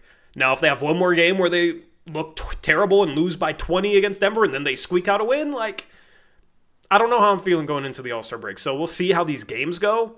But at the end of the day, their position is still the same leading up to the deadline. And now that situation is going to be the situation going into the offseason. So everything we've talked about there can still apply. Okay. The rotational minute stuff still seems like it's going to be a problem. All right. And as far as the play goes, like, we used to have a ton of Scoot conversations centered around his struggles. Okay. For those of you maybe wondering why we haven't talked as much about the game tonight as maybe we should. In the past, a lot of the conversations were like, Scoot's struggling. This is what I saw from him tonight. Yada, yada, yada. But like, he's consistently played well enough where it's just like, yeah, man, he's playing defense. He's hitting shots. He's been efficient. He's doing all this cool stuff, and he's only playing 26 minutes. So it's like, how much can we really even talk about that? Right? He's 4 for 9 tonight, 2 for 5 from 3, continues to shoot the 3 ball well. 3 assists, 2 turnovers. I feel like he should have the ball in his hands a little bit more. At least just like running the offense and playmaking, because sometimes it just feels like he's a little too off ball. But it's fine. Whatever. He's playing good. Okay. Sharp, 1 for 6 from 3. Don't like that. You know, we've talked about his throws from 3 on the season. 6 for 14 for the field, though, and got hot in the first quarter and then played like 7 minutes and then got taken out of the game. He's the only reason you were close after the first quarter. Chauncey said he felt like they lost the game in the first quarter in the postgame press conference, even though they got outscored by 24 in the fourth quarter. All right, you lost the first quarter. The one guy that made it close, you took him out at the end of the first quarter. So why? Like, it just doesn't make sense to me. So as I said, you know, so Sharp doesn't necessarily play as well the rest of the game. Finishes 6 for 14. Like, that's fine, I guess. 1 for 6 from 3, whatever. Like, doesn't necessarily play as well. I don't really have much to say there because it's like he started hot and then got taken out of the game. Because the minutes and rotational stuff will probably continue to be completely baffling under Chauncey Billups. That's what I expect. And that's why I am not sitting here like, re-sign and extend him because he had a good 11-game stretch. Because I still think the situational stuff is an issue. And it's not like he had to make situationally tough coaching decisions during this stretch. So he's holding guys accountable. The Jason Quick article talked about it. He's helping them build an identity. He is seemingly doing some good things right now, which is better than the past, where it's like, what is Chauncey even doing? But the situational stuff, the minutes, the rotational stuff still baffles me. And it's not even from you should be playing Sharp and Scoot 35 minutes because they're young and we're a rebuilding team. It's from like if you're trying to win games, why are they playing 26 and 27 minutes a game like this? Why are you taking Sharp out at the end of the first quarter? And that's just really what stuck out to me from this game fully is just like, man, this is still just a weird roster for a rebuilding team after the deadline. I can't believe we're in the same position. The lineups and the rotations are completely weird, and it's like you almost got to take away the ability for Chauncey to play Jeremy Grant in order for him to make better lineup and rotation decisions, because if you give him Jeremy Grant, doesn't matter if he plays really bad, he's still going to play 38 minutes. So that's basically my recap. I don't really have much left to say beyond that. Yeah, completely agree with everything you said. Just kind of frustrated because felt like this game was there for them. You know, they had that lead in the second half. I think their biggest lead was 15 in the first half, 14 in the second half. There's just no reason to just let it evaporate and just start playing horrible basketball and just frustrating. Yeah. Yep.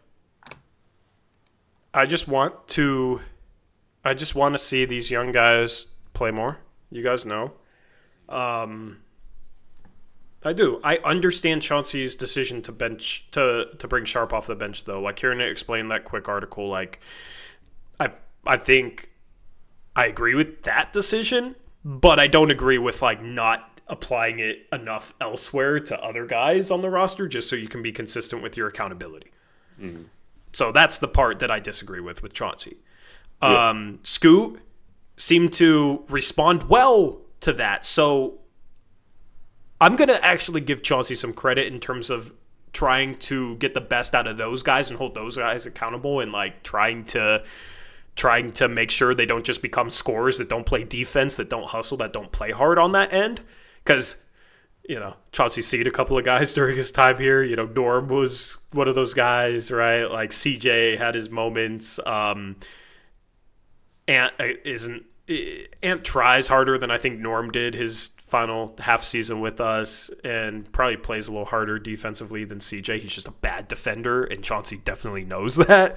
So I think, Chauncey doesn't want to see Sharp and Scoot go down that path, and he's trying to do things to hold it accountable, which is good. He deserves some credit for that. His usage of the vets is one of the biggest problems. His lack of accountability for certain vets is one of the biggest problems. And then how much he'll play them when they're playing terribly is one of the biggest problems. So a lot of my coaching critiques for Chauncey is in regards to the vets that he is handling. And that's where a big part of me just wanted Cronin to take that problem away from Chauncey at this deadline. That's why I was cool with expirings for Grant. That's why I was cool with moving off Grant's asking price last offseason, right? That's why I've just if you get seconds for Rob Will, a couple seconds, fine, just take away Chauncey's problem, which is not being able to properly manage vets when young players are playing better and not being able to hold vets accountable. Take that away from him. He still has X's and O's problems, but at least these young guys really fit the identity he's trying to build. And if you can play fast enough and get the ball moving, maybe it's not much of a problem that he struggles to design half-court sets offensively. So that's where it's all right, if you're trying to consider whether or not you should bring Chauncey back next season, it was almost better to just take away the vets, give him the young players, see how he continues to develop them, and then see if these guys that do fit the identity he tries to preach, how much they can maximize that identity. Because I don't think you're going to maximize that identity with Jeremy Grant playing 38 minutes a game. So that's where it's just the whole picking direction thing of the deadline. It's a bummer that they didn't. Yep. Yeah, once again, completely agree, man. I mean, you're echoing the same thoughts we've had all season. And I'll go to my grave saying this, that I don't think we would have been worse off. I think we still could have won just as many games from this point forward as we are going to without those guys on the roster. Yeah. Yep.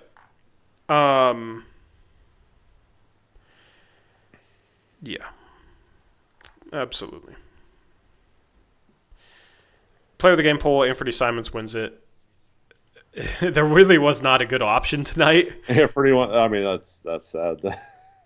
Probably the most. He was good until the second half. He just went cold. A ton of shots and went cold. But in Ant, the second half, Eric, that's kind of the problem with Ant, is when he goes cold, he doesn't really help the team. And part of it is because they don't know how to utilize him off ball, yeah. Right? You can utilize him off ball a little bit better and use his gravity, whatever. But it's just that's the thing, is Tamani doesn't make shots. He's rebounding like crazy. He's locking up defensively. He's getting 3 steals.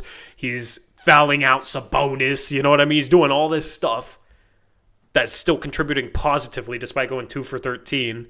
The thing is, you're always going to have scorers where it's that's what they do, and they don't really do a whole lot with the in other areas. It's just in terms of this team, building its identity, that is the one hang up I have with Ant on this team, is just he does struggle with the other stuff. And it's not even necessarily an effort issue for me. So at least it's not that, but it's just the struggles defensively. And then, it's not like he's a great rebounding guard or anything. And he can pass and make plays, but it's not such a high level where it's man, he struggled to make shots, but his playmaking was so good it didn't matter. I just don't feel like I have that feeling with him much ever. So that's the tough part, is when he's hot, he's phenomenal because he can kind of carry your offense. When he's cold, it's brutal because it's just is he helping you at all being on the floor? Yep. And that's where it's like I'm cool to move towards a roster with guys where it's like none of them have to make shots and they can still be effective. Like as a team, somebody has to make shots, but if you have like Avdia can still have a positive impact if he's missing shots. Scoot is getting to the point where he can have a positive impact even when he's missing shots. The thing is, he's been making shots too, right? But like he can pass. Averaging 7 assists per 36, right? Taking better care of the ball, playing good defense, like playing with energy, getting the team and pushing the pace. Here's the thing is like there's possessions where he just pushes the pace, doesn't let the defense set up, and then maybe there's like 3 more passes, but the defense never set up properly, and the Blazers get a good shot because Scoot just took the ball and pushed the pace and actually like put pressure in transition on a defense where it wasn't even a fast break point. Might not be a Scoot assist, might not be a Scoot bucket or Scoot point, won't register in the box score, but just that simple thing of him being able to push the pace, be a threat in transition with the ball in his hands, not let the defense get set up, can result in good things later on in the possession, right? So just stuff like that. We talk about Klingon screen setting, right? He communicates defensively, deters shots at the rim. Like sometimes guys just won't even challenge him, and none of that stuff shows up in the box score, but it helps you win basketball games. I am very happy moving towards a roster filled with those types of players. That is also why I'm frustrated that Jeremy Grant is still on this team. I think Ant has, to his credit, done. I mean, it's not all game, but he has had his moments. Like in this game, he had a nice pass ahead to Ayton that he wasn't making earlier in the season. Ayton gets fouled, so he doesn't get credit for assists like you were mentioning with Scoot. But like he is trying to do that, and he did have several passes to Jeremy on shots that he bricked today. So it kind of affects his assist numbers when people aren't shooting. But I do get your overall point. But I do think it's trying a little harder to push the tempo as the team's gotten better. He's just not. Yeah, I just don't feel like he's natural at it. I think he got too used to like watching Dame and CJ walk the ball up the floor and learning from those guys and like modeling his game after Dame especially, and that was always something that Dame didn't really do a ton of, as great as Dame was. But it was like because Dame could just like walk the ball up the court, run a simple pick and roll 30 feet away from the rim, pull up for a 30-footer contested three and hit it like 35% of the time, 37% of the time, whatever, right? So it's like he was so good in the half court he didn't really need to. But it's like your team identity is not just going to be like, Dame's going to carry our entire offense and hopefully we have enough defense around him. You tried to do something different. So that's why it's like moving towards those types of players is a good thing. That's why I like the Klingon and Avdia pickups in conjunction with each other, because I said it at the time. It felt like the Blazers were going after smart guys that like can make the right pass. We haven't really seen it with Klingon, but he definitely has some passing chops, passing potential. Just go watch some of the plays he made in college. Like guys that play defense, play hard, do the little things, smart players, they pass. Like you picked up 2 guys like that. So it's like clearly, all right, this is the direction you want to take your roster. That's why I praised those 2 pickups. Now they didn't do anything the rest of the offseason, but that's why it's like I wasn't very upset with the offseason. Part of it was like, all right, well, I guess you just trade Grant at the deadline. I guess you just trade Rob Will at the deadline. Nope. I guess you just trade Thibault at the... Well, he can't even play. Deadline to set up your trade in the offseason. Don't you understand? Yeah. That's what you do. You make one trade a summer, and you set that up at the deadline. That's now the excuse. Yep. Did I miss Tankathon? No, you didn't. We're going to do it in a second. I will say, too, at the beginning of this game, I mean, it was like several possessions before Anthony took a shot. He was definitely trying to set up the offense and get other people involved. It's not. I don't think it's fair to say that he just goes in and doesn't look to pass like some people in chat are saying. Yeah, that's not fair. That's not fair at all. I just feel like, you could easily, if you feel that way about Sharp, you should be saying the same exact thing about Shaden. Yeah. Like, it's not like Shaden looks to pass more than Ant, which is fine. Like, I'm not sitting there critiquing Shaden. It's just like, why are we being so selective applying that to Ant only? Because that's the I mean, thing. well, to be fair, Ant's more of a point guard than Shaden is, but Yeah, but I mean, yeah, Shaden's a scorer. I get it. It's just, I mean, Ant has good passing moments. It's not like he doesn't look for teammates. He wouldn't average 5 assists or whatever he's averaging right now. He's just score first a lot of times and takes some tough shots and maybe misses some reads that he should make, but I don't think it's just blatantly like he just doesn't look to pass. So I just think people kind of overstate that in a way to criticize him. Like Adam Schmidt's, I think, sums it up well just from reading like the first couple sentences. I'll read the whole thing though. He says, Ant is a capable point guard, but not a natural pass creator. He can have good passing moments, but Scoot is more natural point guard, sharing the sugar. Yeah, no, I absolutely agree with that 100%. Mm-hmm. And that's fine. Like Ant is what he is. He has his archetype, right? But it's just like Ant on a team like Orlando is like perfect fit because they need a guy like Ant. I think on this team, I mean, the Blazers kind of need somebody that can hit threes and make shots. They would not go on this run, this 11-game stretch without Ant because they need guys that can make shots and guys that can create shots, right? This offense is not particularly good. They were better over the stretch because they have Ant, right? Ant definitely helps out this offense, whether you want to admit it or not. But like if you're going the identity of, all right, we're going to have guards that can create, do all that stuff with Sharp and Shaden, but they also hopefully, in Shaden's case, plays defense, right? Scoot's been playing a lot of good defense. They do little things, push out, run, right? Hopefully get better at cutting. I think that's something both those guys can maybe improve on a little bit. Then yeah, like you're well on your way to maybe having enough creation, having enough offense, depending on who you add in the future, while everybody on your team can hopefully play defense. Everybody on your team can make the right pass, make the right play. And you're trying to build towards maybe a little bit more guard-heavy version of what the Boston Celtics are right now because everybody on that team plays defense. Everybody on that team passes. Everybody on that team can hit threes. So if that's how you want to try and build your roster, then you don't need to be carried by like a top 10 player. If you have maybe a top 20 guy or a top 25 guy, you might be able to contend if you have like no weaknesses across the lineup where you have a bunch of guys that do a bunch of things. And that's why it's like you should want to move in that direction. And then if you find your star like that can carry your offense and he's maybe not good at those other things, it's a good thing you have a bunch of guys that do all those other things. Because then you have all the right role players around that star, and you're going to be good enough on both sides of the ball to make some noise, right? It's just like, we talk about it, Denny and Tamani are the forwards we always wish Damian Lillard could have, right? So that's exactly how you build out this roster. Jeremy Grant does not factor into that because he's not one of those types of players.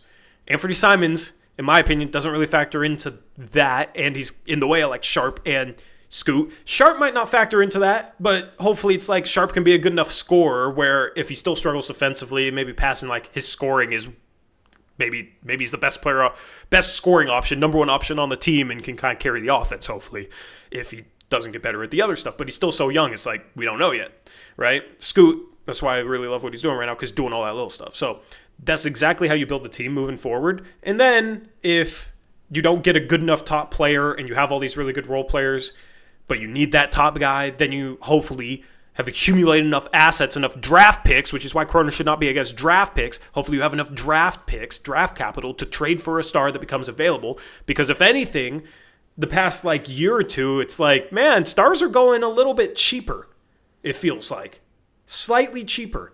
Where, I mean, just look at what the Spurs traded for De'Aaron Fox. Like, and I was, with that trade, Eric, I was sitting there thinking like, man, this makes me feel a little bit better about not having great lottery odds because, like, if this is what, like, a De'Aaron Fox goes for it, I know, he wanted to go to San Antonio, whatever, right? That did play in for sure. But, like, you see what Brandon Ingram goes into, and he goes to Toronto and is like, yeah, I'll resign. Yeah. Brandon Ingram's not good enough to lead your team, but he's a really good offensive player. So you're going to be able to find guys down the line and hopefully be in play for them if you have the assets and the ability to trade for that player under the CBA rules, which are tougher on some other teams, but that's why it could open you up opportunities, right? Well, like Jesse Innocent in chat says something. I might have lost it, but he says, Jesse back in here. What's up? yeah, if we're competing with the Wizards GM, then that's already bad. LOL. I don't know if you know this, Jesse, but last offseason, not this last one, but the one before that, the Wizards got cleared out their front office and got a whole new front office with GM and stuff. And they're actually quietly doing some really good things. Now, do I think we should be further along than them with Scoot and Sharp and the players that we have over them? Yes. But they acquired a lot of assets in this last week. They got rid of their high-priced vet that was holding back a lot of their young players. And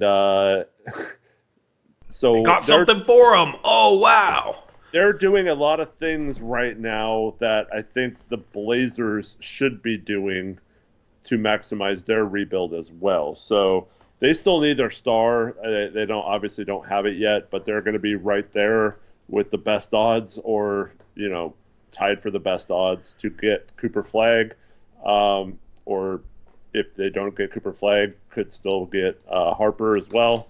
And so they're going to be right there, man. And if they add one of those two guys to a roster that has some nice young pieces on it, and the amount of assets they're acquiring lately, and that's without, I know they traded Beal, but they didn't have like a Damian Lillard type to start their rebuild by trading. So they're actually doing things the way a rebuilding team should do, and I'm actually kind of jealous of what the Wizards did over the past. You're jealous of Washington. They're so bad. See, like that's people that don't listen. What they would say. Because like what I was saying is, imagine if the Blazers had their cap situation set up to be able to absorb a contract and just added a win now piece in Marcus Smart and got a first round pick for doing so right now. Added Harrison Barnes and got a first round pick swap 5 years down the line, Eric. Like there's these types of moves, yeah. I would be saying Joe Cronin is the best GM ever. You guys would never see me so happy.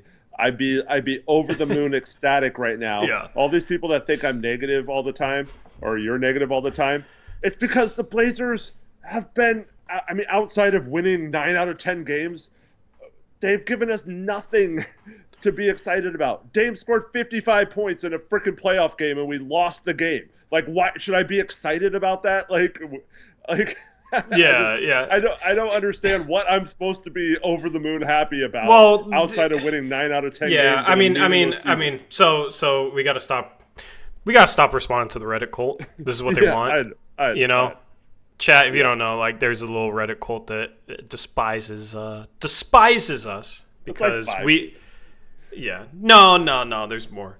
I know. There's hate comments to get more upvotes. I talked about this. Yeah. But like, what's chat? Okay, guess or name this. If you've been around in the past 2 years, what 3 players did I praise the pickups for the most? Eric, can you name it? Do you want to try and name it? What? I mean, you've been with me, so you probably know. Yeah. But like the 3 players that we picked up in the past 2 years, who did I praise the most? It was Denny. It was Tamani. Yeah. And that was before anybody knew who Tamani was. Yeah. Are you including draft picks? Yeah, Klingon. Yeah. Okay. Like Scoot, you're gonna take Scoot, whatever. Like. Yeah. Klingon. You got him to fall to you, okay. But, like, I love the Denny pickup. I love that they got Kamara out of that trade. Right? I praised those moves, and look at it. Look at it now. Like, I was right to praise those moves. That's the thing. It's like every time I feel like I actually do praise them, it's for a legitimate reason, and that reason ends up being verified down the line. When I criticize him, it's like, it's not, when has it ever backfired?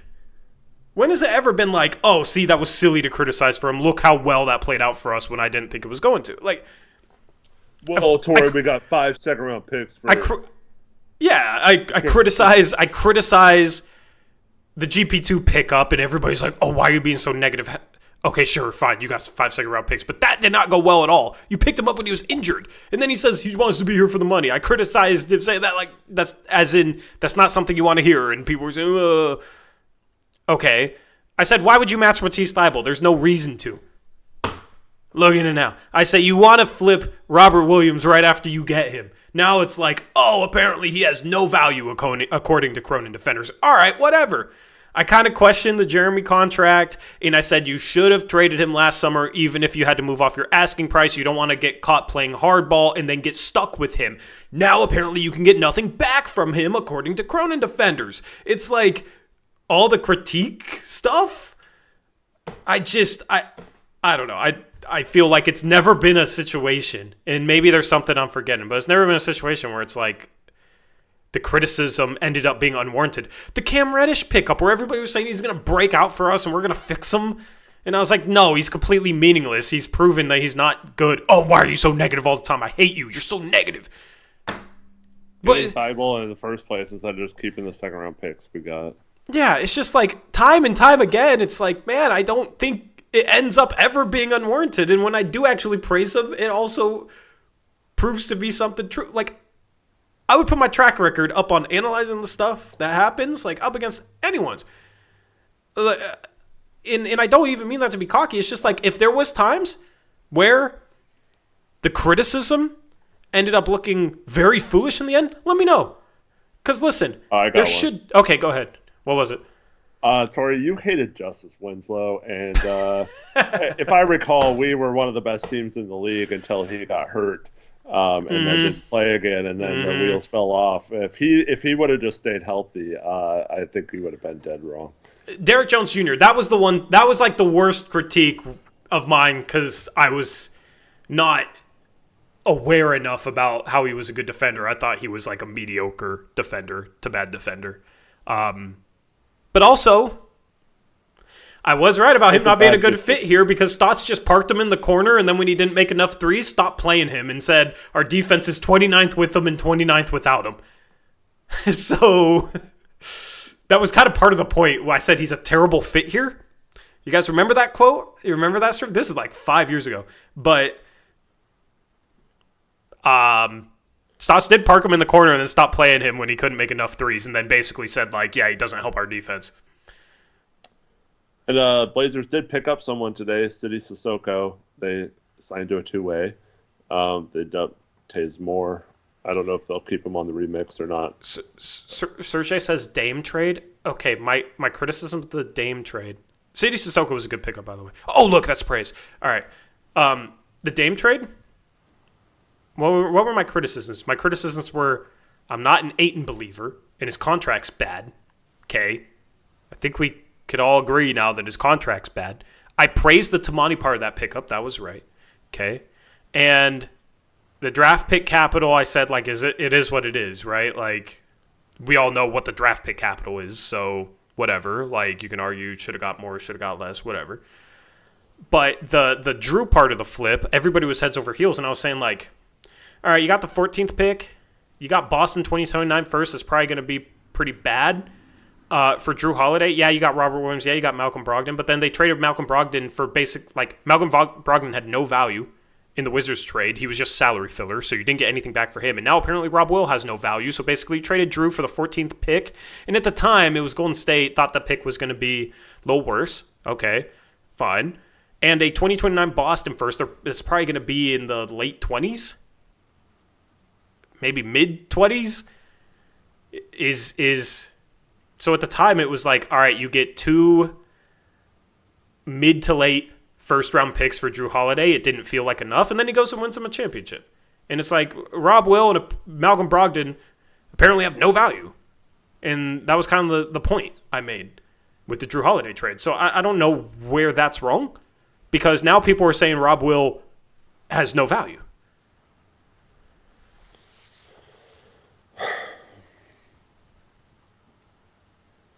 Did you prefer the rumored Heat package? Just asking. I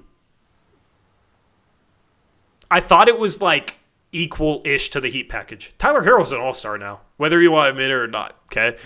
The Heat, like, And I always said when I talked about the Dame trade, like if the Heat offered their best package, because I think the assumption is they didn't here in Portland, but the assumption down in Miami is they did, right? Like Jovic, Hawkes, Tyler Hero, what was it? 3 first-round picks they could trade and like 2 swaps.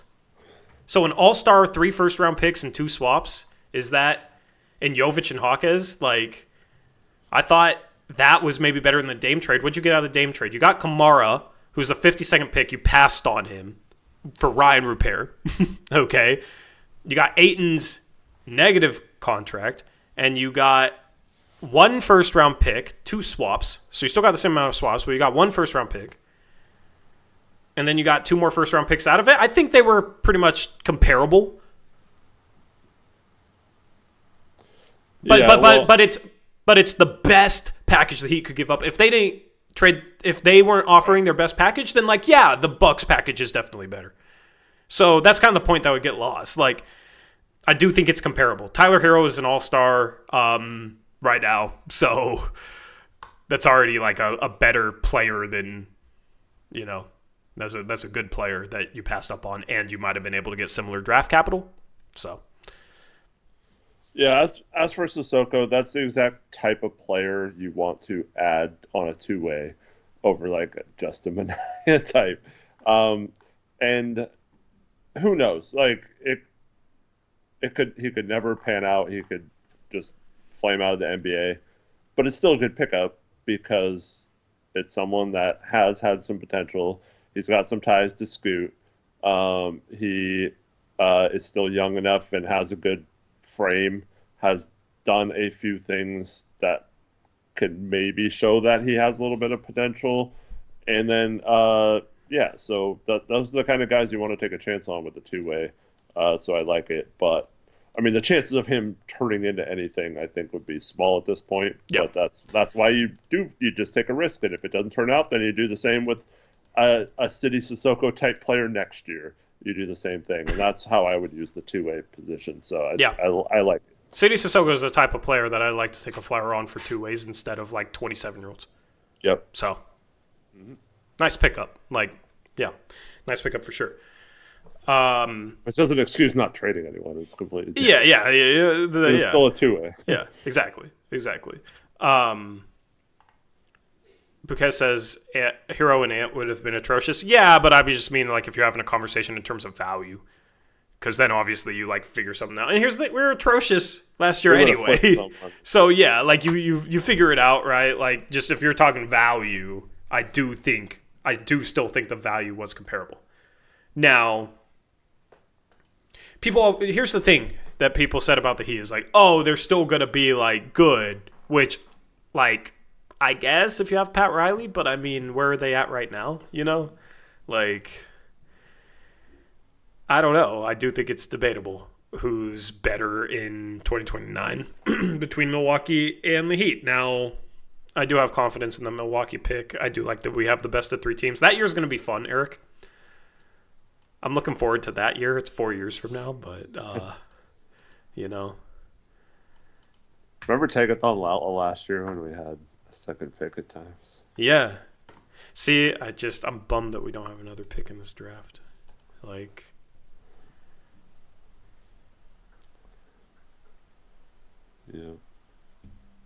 yeah. So to kind of recap before we do Tankathon, like next 2 games are very important to see where the Blazers are at. They have to bounce back from this. This should be motivating to them if they needed it, I guess.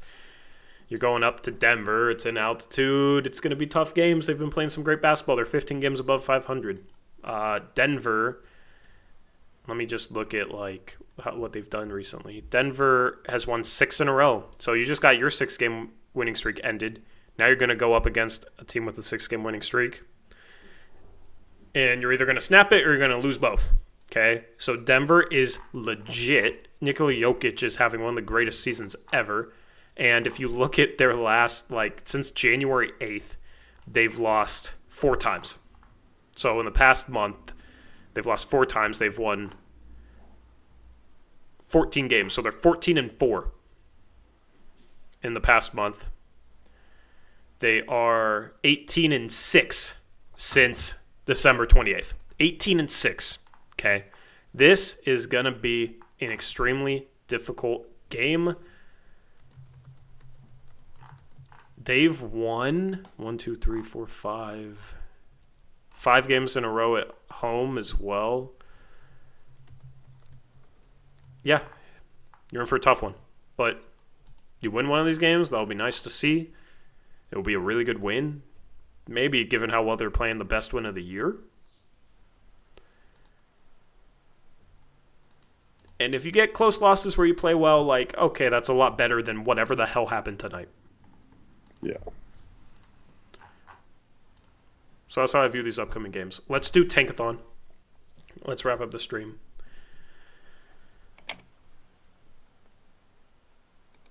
And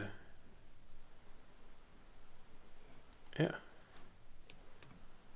We're skipping the mock draft. Oh, that was tonight. Wow. I forgot. Oh, that's crazy. We'll do it. Sorry, we can push it. It's fine. Yeah, so we have a charity night coming up. We can do that on the same night. This month also, Brooke has her, I forgot what it's called, Heart for whatever. Oh yeah, let's do that. That'd be a good thing to promote for that stream. We'll do charity mock draft next game, and then we'll do our members night Wednesday the 12th. Okay, Wednesday the 12th. And then it's All-Star break. Yeah. I need the All-Star break, man. Because this past week, you guys don't know, man. This past week I got so burnt out, man. I felt like I was about to have a mental breakdown. No excuse for not reading The Athletic every single day, Tori. God, dude. Yeah. Oh, my goodness. So, on Wednesday, worked 9 a.m. to like 5:30 p.m. Okay. So that's like 8.5 hours. Come home, immediately stream the Butler trade, preview the deadline for a couple hours. Shout out to you if you were there for that stream. Get off at I think it was 8 p.m. Work on the trade deadline stream till 3:30 in the morning, 4 a.m. Sleep 4 hours. Wake up, stream the trade deadline for 5.5 hours. Immediately go back to my day job. At that point, dude, I can't even think coherent thoughts, and when I talk, I'm stumbling over my words. Okay, do that. Go play a game of basketball, rec league game for an hour. Come back, watch the Blazer game. Work on the graphics for that post game. Then I stream again. So this is still deadline day. Stream again for a couple hours till midnight. 12:30 in the morning. Immediately go to sleep. Wake up. 9 to 5. Work. Actually, I worked till closer to 6 yesterday. That was my 3 days, Wednesday to Friday. So just burnt out, man. And I think the Blazers played Monday and Tuesday, right? So streams for those, working a lot, works a lot right now, and then yeah, that's literally been my week. So I'm looking forward to the All-Star break. What's your day job? Hog Media. So I run a creator network basically with a friend of mine where we help creators get sponsorships and do we're launching shows with some of those creators and doing some stuff on the audio side to help them out and that sort of stuff. So it's a fun day job. But yeah, I basically do everything. I do a bunch of different things, so it can be a little stressful. Yesterday, I had to make and send out 40 different contracts, contract agreements. So yeah, I do it all, man. I'm telling you. But yeah, that's why it's I love streaming, because I feel if I say, oh, I'm looking forward to the All-Star break, and I feel that comes across as I don't want to stream. Yeah. You know what I mean? So that's part of the reason why I go over this. It's not that. It's just, as a human being, it would be nice to be able to reset for a few days and relax for a few days and have some evenings without the Blazers where I can just, it's 9 to 5. It's like, man, I could have 8 hours after that, 7 hours to relax. I never do. So it's like just being able to have that time would be very nice. So it's not that I don't want to stream. It's not that I don't like you, chat. It's not that I'm trying to pull the rug out and go see other chats. Okay? It's none of that. I just need a break. Just need the All-Star break. Because it's been a wild, wild week. Wild, wild week. So yeah. Torre, I just worked 15 hours digging ditches. That rant doesn't impress me. Well, at least you don't have to talk when you dig ditches. At least are you really digging ditches for 15 hours, man? Props, because I couldn't do it. So you're built different. I'm not built like you, because I don't know how you could mentally survive that. So you're a strong, strong man or woman, person. That's Beavis. Try and be all inclusive. Yeah, I forgot it was Beavis. I just read the comment. Yeah, so props. I will say, like, deadline stream is a lot of pressure to make sure, like, everything's set up and, you know, a bunch of people watching. Like, at the end of the day, I am human, okay? And there's pressure that goes into those big streams that, you know, I love doing it, but it is very stressful preparing for them and making sure it goes well. And then worrying about what freaking Joe Cronin does is just the cherry on top. Bro is in the whole cinematic universe. Yeah, for real. Trying to find treasure. Beavis says no, but once I shoveled mud for 8 hours. You were lying to me. I complimented you for no reason. All right, it's time for Tankathon, and then we'll wrap up the show. He wasn't digging ditches for... Dude, I don't know what that dude... I mean... I was trying to give him the benefit of the doubt, right? Yeah. The benefit of the doubt that I don't give Joe Cronin. All right, let's Tankathon. So Blazers still in 9th place, 2 games behind 7th. They are half a game away from San Antonio because that team can't win. They just lost 2 in a row with De'Aaron Fox, so not really helping them. But the Blazers right now are 3.5 out of a play-in. Sacramento 1, Golden State 1. They lose the next couple of games. They could be 5.5 out of a play-in, Eric, or 5 games. I mean, yeah. They got close. They flirted with getting close enough, but it's going to be tough. You got to win basketball games at the end of the day. You got to make up this 7-game under 500 deficit that they're in, because playing teams, 10th seed is 500. So you got to make up this deficit. You got to win basketball games.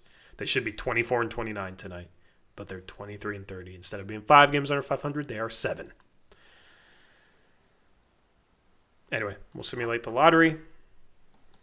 So now that we stopped ethically tanking, how's that going to change things? I don't know.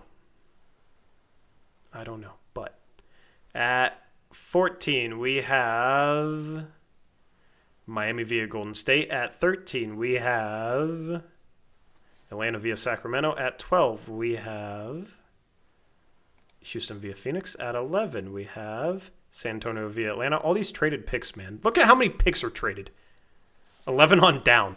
You have literally 4 picks. 4 picks that have not been traded, which is insane. All right. At 10 is the San Antonio Spurs. Portland should be at 9. At 9 is your Portland Trailblazers. At 8 is Brooklyn moving down 2 spots. So Chicago and Philadelphia. They get lucky again. Yep. At 7 is Toronto. At 6 is Charlotte. At 5 is New Orleans. So you got Washington and Utah up there as well. At 4 is Chicago. At 3 is Washington. At 2 is Philadelphia. And at 1 is Utah. Cooper Flagg to Utah.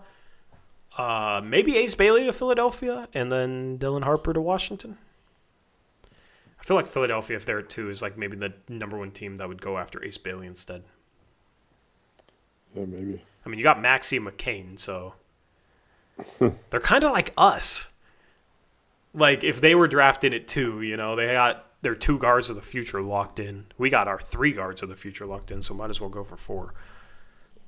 Did you see Embiid yelling at Oubre last night? Mm-hmm. And I was thinking, like, man, that's what the Blazers be doing.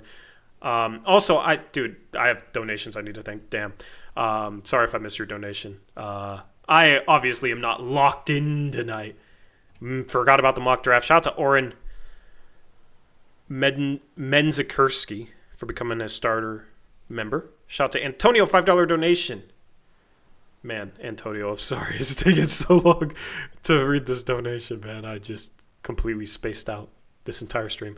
$5 donation says, so Anamir Avicic versus number 1 at Alabama after this win. 27 points, 5 for 9 from 3, 7 rebounds and 3 blocks. Pick this man up, Joe. Yeah, that's your guy. Balling out. Yep. Versus good performance. Yeah, so saying Alabama's going to be number 1. Yeah, because Duke lose tonight? I watched the majority of that game, and then I stopped watching it because Blazers came on. Maybe it was something else. Auburn lost. Yeah, Auburn lost, but Duke versus Clemson, because Clemson was up in the second half. Clemson was up 2 with a few seconds left. Cooper Flag slipped on it. There was a huge wet spot, dude. It was so bad. It you can see his foot just slide, Yikes. in moisture. You could see it on the court. It was bad. Yep. People are saying it might have not got cleaned on purpose. I don't know. But it looked like he hit a patch of ice or something. Yep. Cam23 with a $5 donation. Thank you, Cam. Once again, sorry it took so long. Hopefully you're still in here, man. But said Cronin's modeling Houston for good or bad. Houston benched rookies for vets and ended 500 last season. Do we end up 500? Thoughts on Houston's build? Well, they're number 1 young player was Şengün. He was starting. Who's their number 2? I think he was also starting that year. Whoever you'd say their number 2 is, Jalen Green. Right? Amen Thompson was a rookie, so it was fine. And he's maybe now their number 2 young guy or number 3 young guy. So he was off the bench as a rookie. That's fine. It's different with us. Our number 1 young guy and number 2 young guy in some order is Scoot and Shaden, and neither of them are rookies. Shaden's in year 3, Scoot's in year 2, and they're coming off the bench. So I do think there's differences there. And I don't think we end up 500 this year. Yeah, I think we end up pulling the plug at some point. Yeah. Even though Cronin said it would be unfair to do so. He said it's unfair to take away the play-in opportunity from them. If they take it away themselves, then... Yeah, that's true. Yep. I mean, Portland is 4.5 away from Brooklyn. Can they catch Brooklyn? Nah, that's impossible. Toronto sucks again. Their ceiling is 7th best odds. Hopefully they can get lucky, man. And then shout out to Trader Boggs with a $5 donation. Says, love y'all's grind. Thanks for the shows. Can we do a poll for the game tomorrow? Go Blazers. Yeah, what do you want for the poll? A game in 2 days? Super Bowl. Super Bowl. Yeah. Who do you think will win, or who do you think will who are you rooting for?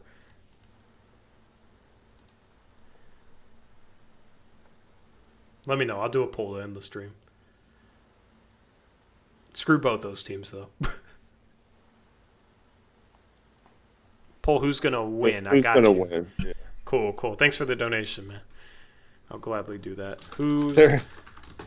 I don't know if they have this on the BetUS props or not, but I saw someone was talking about different props they had seen, and there was one about will Mahomes thank the refs after the game. I should have looked at those today, man. We got to start looking at BetUS stuff again. Dude, that'd be... I mean... Believe that all you want, the ref thing with Mahomes. But if he actually thanked them on the podium, that would be so hilarious. I would actually respect that. Yeah. I have no rooting interest in this game, man. I don't even want to watch this game. But Kendrick's performing at halftime, the commercials, There's supposed to be some big surprise with Kendrick's performance. Yeah, that'll be interesting. Drake comes out with them. That's what I was saying. That would be like the ultimate surprise. How much would you have to pay Drake to do that? Drake comes out and does one of his, then he does Not Like Us over the top. Yeah. Always standing right there on Hell stage. yeah. That would be awesome. 49er fans upset. Why are you talking? We are. Yeah, dude. we are. Why are you talking trash to the Niners, man? What are you on? Weird. Yeah, like we don't like the Eagles. We don't like the Chiefs. Correct.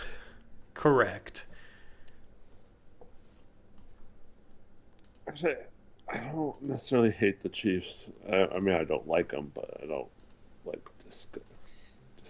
I'm not disgusted by them. Yeah.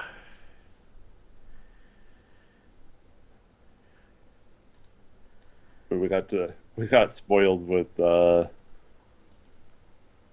seeing like a dynasty for a long time, and now we have another one right on top of that. I know. Yeah. I'm just 0-6 in championship games, so yeah, I am upset. I have been upset. Put the Super Bowl matchup in NBA terms. There's no team that like compares to the Chiefs in the NBA. Like Boston, I guess, and Eagles were there a few years ago. So it'd be like Boston, LA, but like those two teams are obviously like storied rivals, and the Eagles and Chiefs aren't. But yeah, like that's kind of the equivalent. Who is LA going to start at center? Jackson Hayes. My guy Coloco. I assume they're going to get a buyout guy. Yeah. Why do you hate the Chiefs, Tori? Because they have broken my heart twice. Yeah. We're both 49er fans. Oh, you're a 49er fan too, aren't you, Eric Olson? Yeah, like I've never seen any of my teams ever win a championship. But I don't know. I think that was also us giving them those games too. Yeah, but but also they still broke my heart.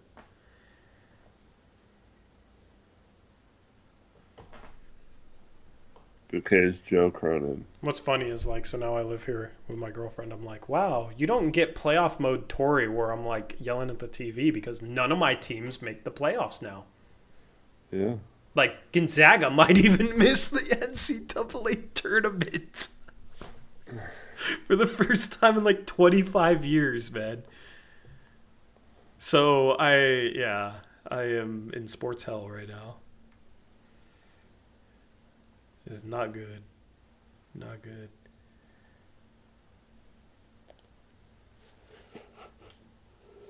Anyway, anything else, Eric? No, thanks everyone for watching. Trust the process, and we'll see you Monday. Trust the process. Chat thinks Chiefs are going to win 53% of the vote, though, so pretty much 50-50. 51% of the vote, actually. Trust the process. Join the cronies or else you'll be hate talked on Reddit. Downvoted to oblivion. Downvoted to hell and back. If you're not a crony, shame on you. Yeah. Anyway. Ciao, BetUS. Thanks everyone for watching. Thank you for sponsoring the post-game show. We are out of here. We'll be live again on Monday. 2 streams on Monday. 1 on the second channel. 1 right here, post-game show. Links in the description for different platforms. Join our Discord. Follow us on Twitter. Subscribe to that second channel so you don't miss that stream on Monday. And then post-game show, we'll do the mock draft we were supposed to do tonight that I completely forgot about. And we will do charity night for Brooks Charity. So we'll support that because Brooks awesome. And yeah, if you're a crony, I'm a brookie. Right? Can we get something started there? No? All right, I'm out of here then. Appreciate you guys. Hit the like button on the way out of here. Get the stream to 100 likes. And thank you to everyone who donated and watched the stream. We'll be back on Monday. We'll see what they can do against the Nuggets after this disastrous fourth quarter. 38-14 against the Anthony Edwards, Julius Randle-less Minnesota Timberwolves. Not a good follow-up to that amazing 11-game fever dream that we experienced. We'll see if they can get back to winning basketball games. 2 games in Denver, and then the All-Star break. We're out of here. Have a good rest of your night, a good rest of your weekend, and until next time, as always, peace out. Go Blazers!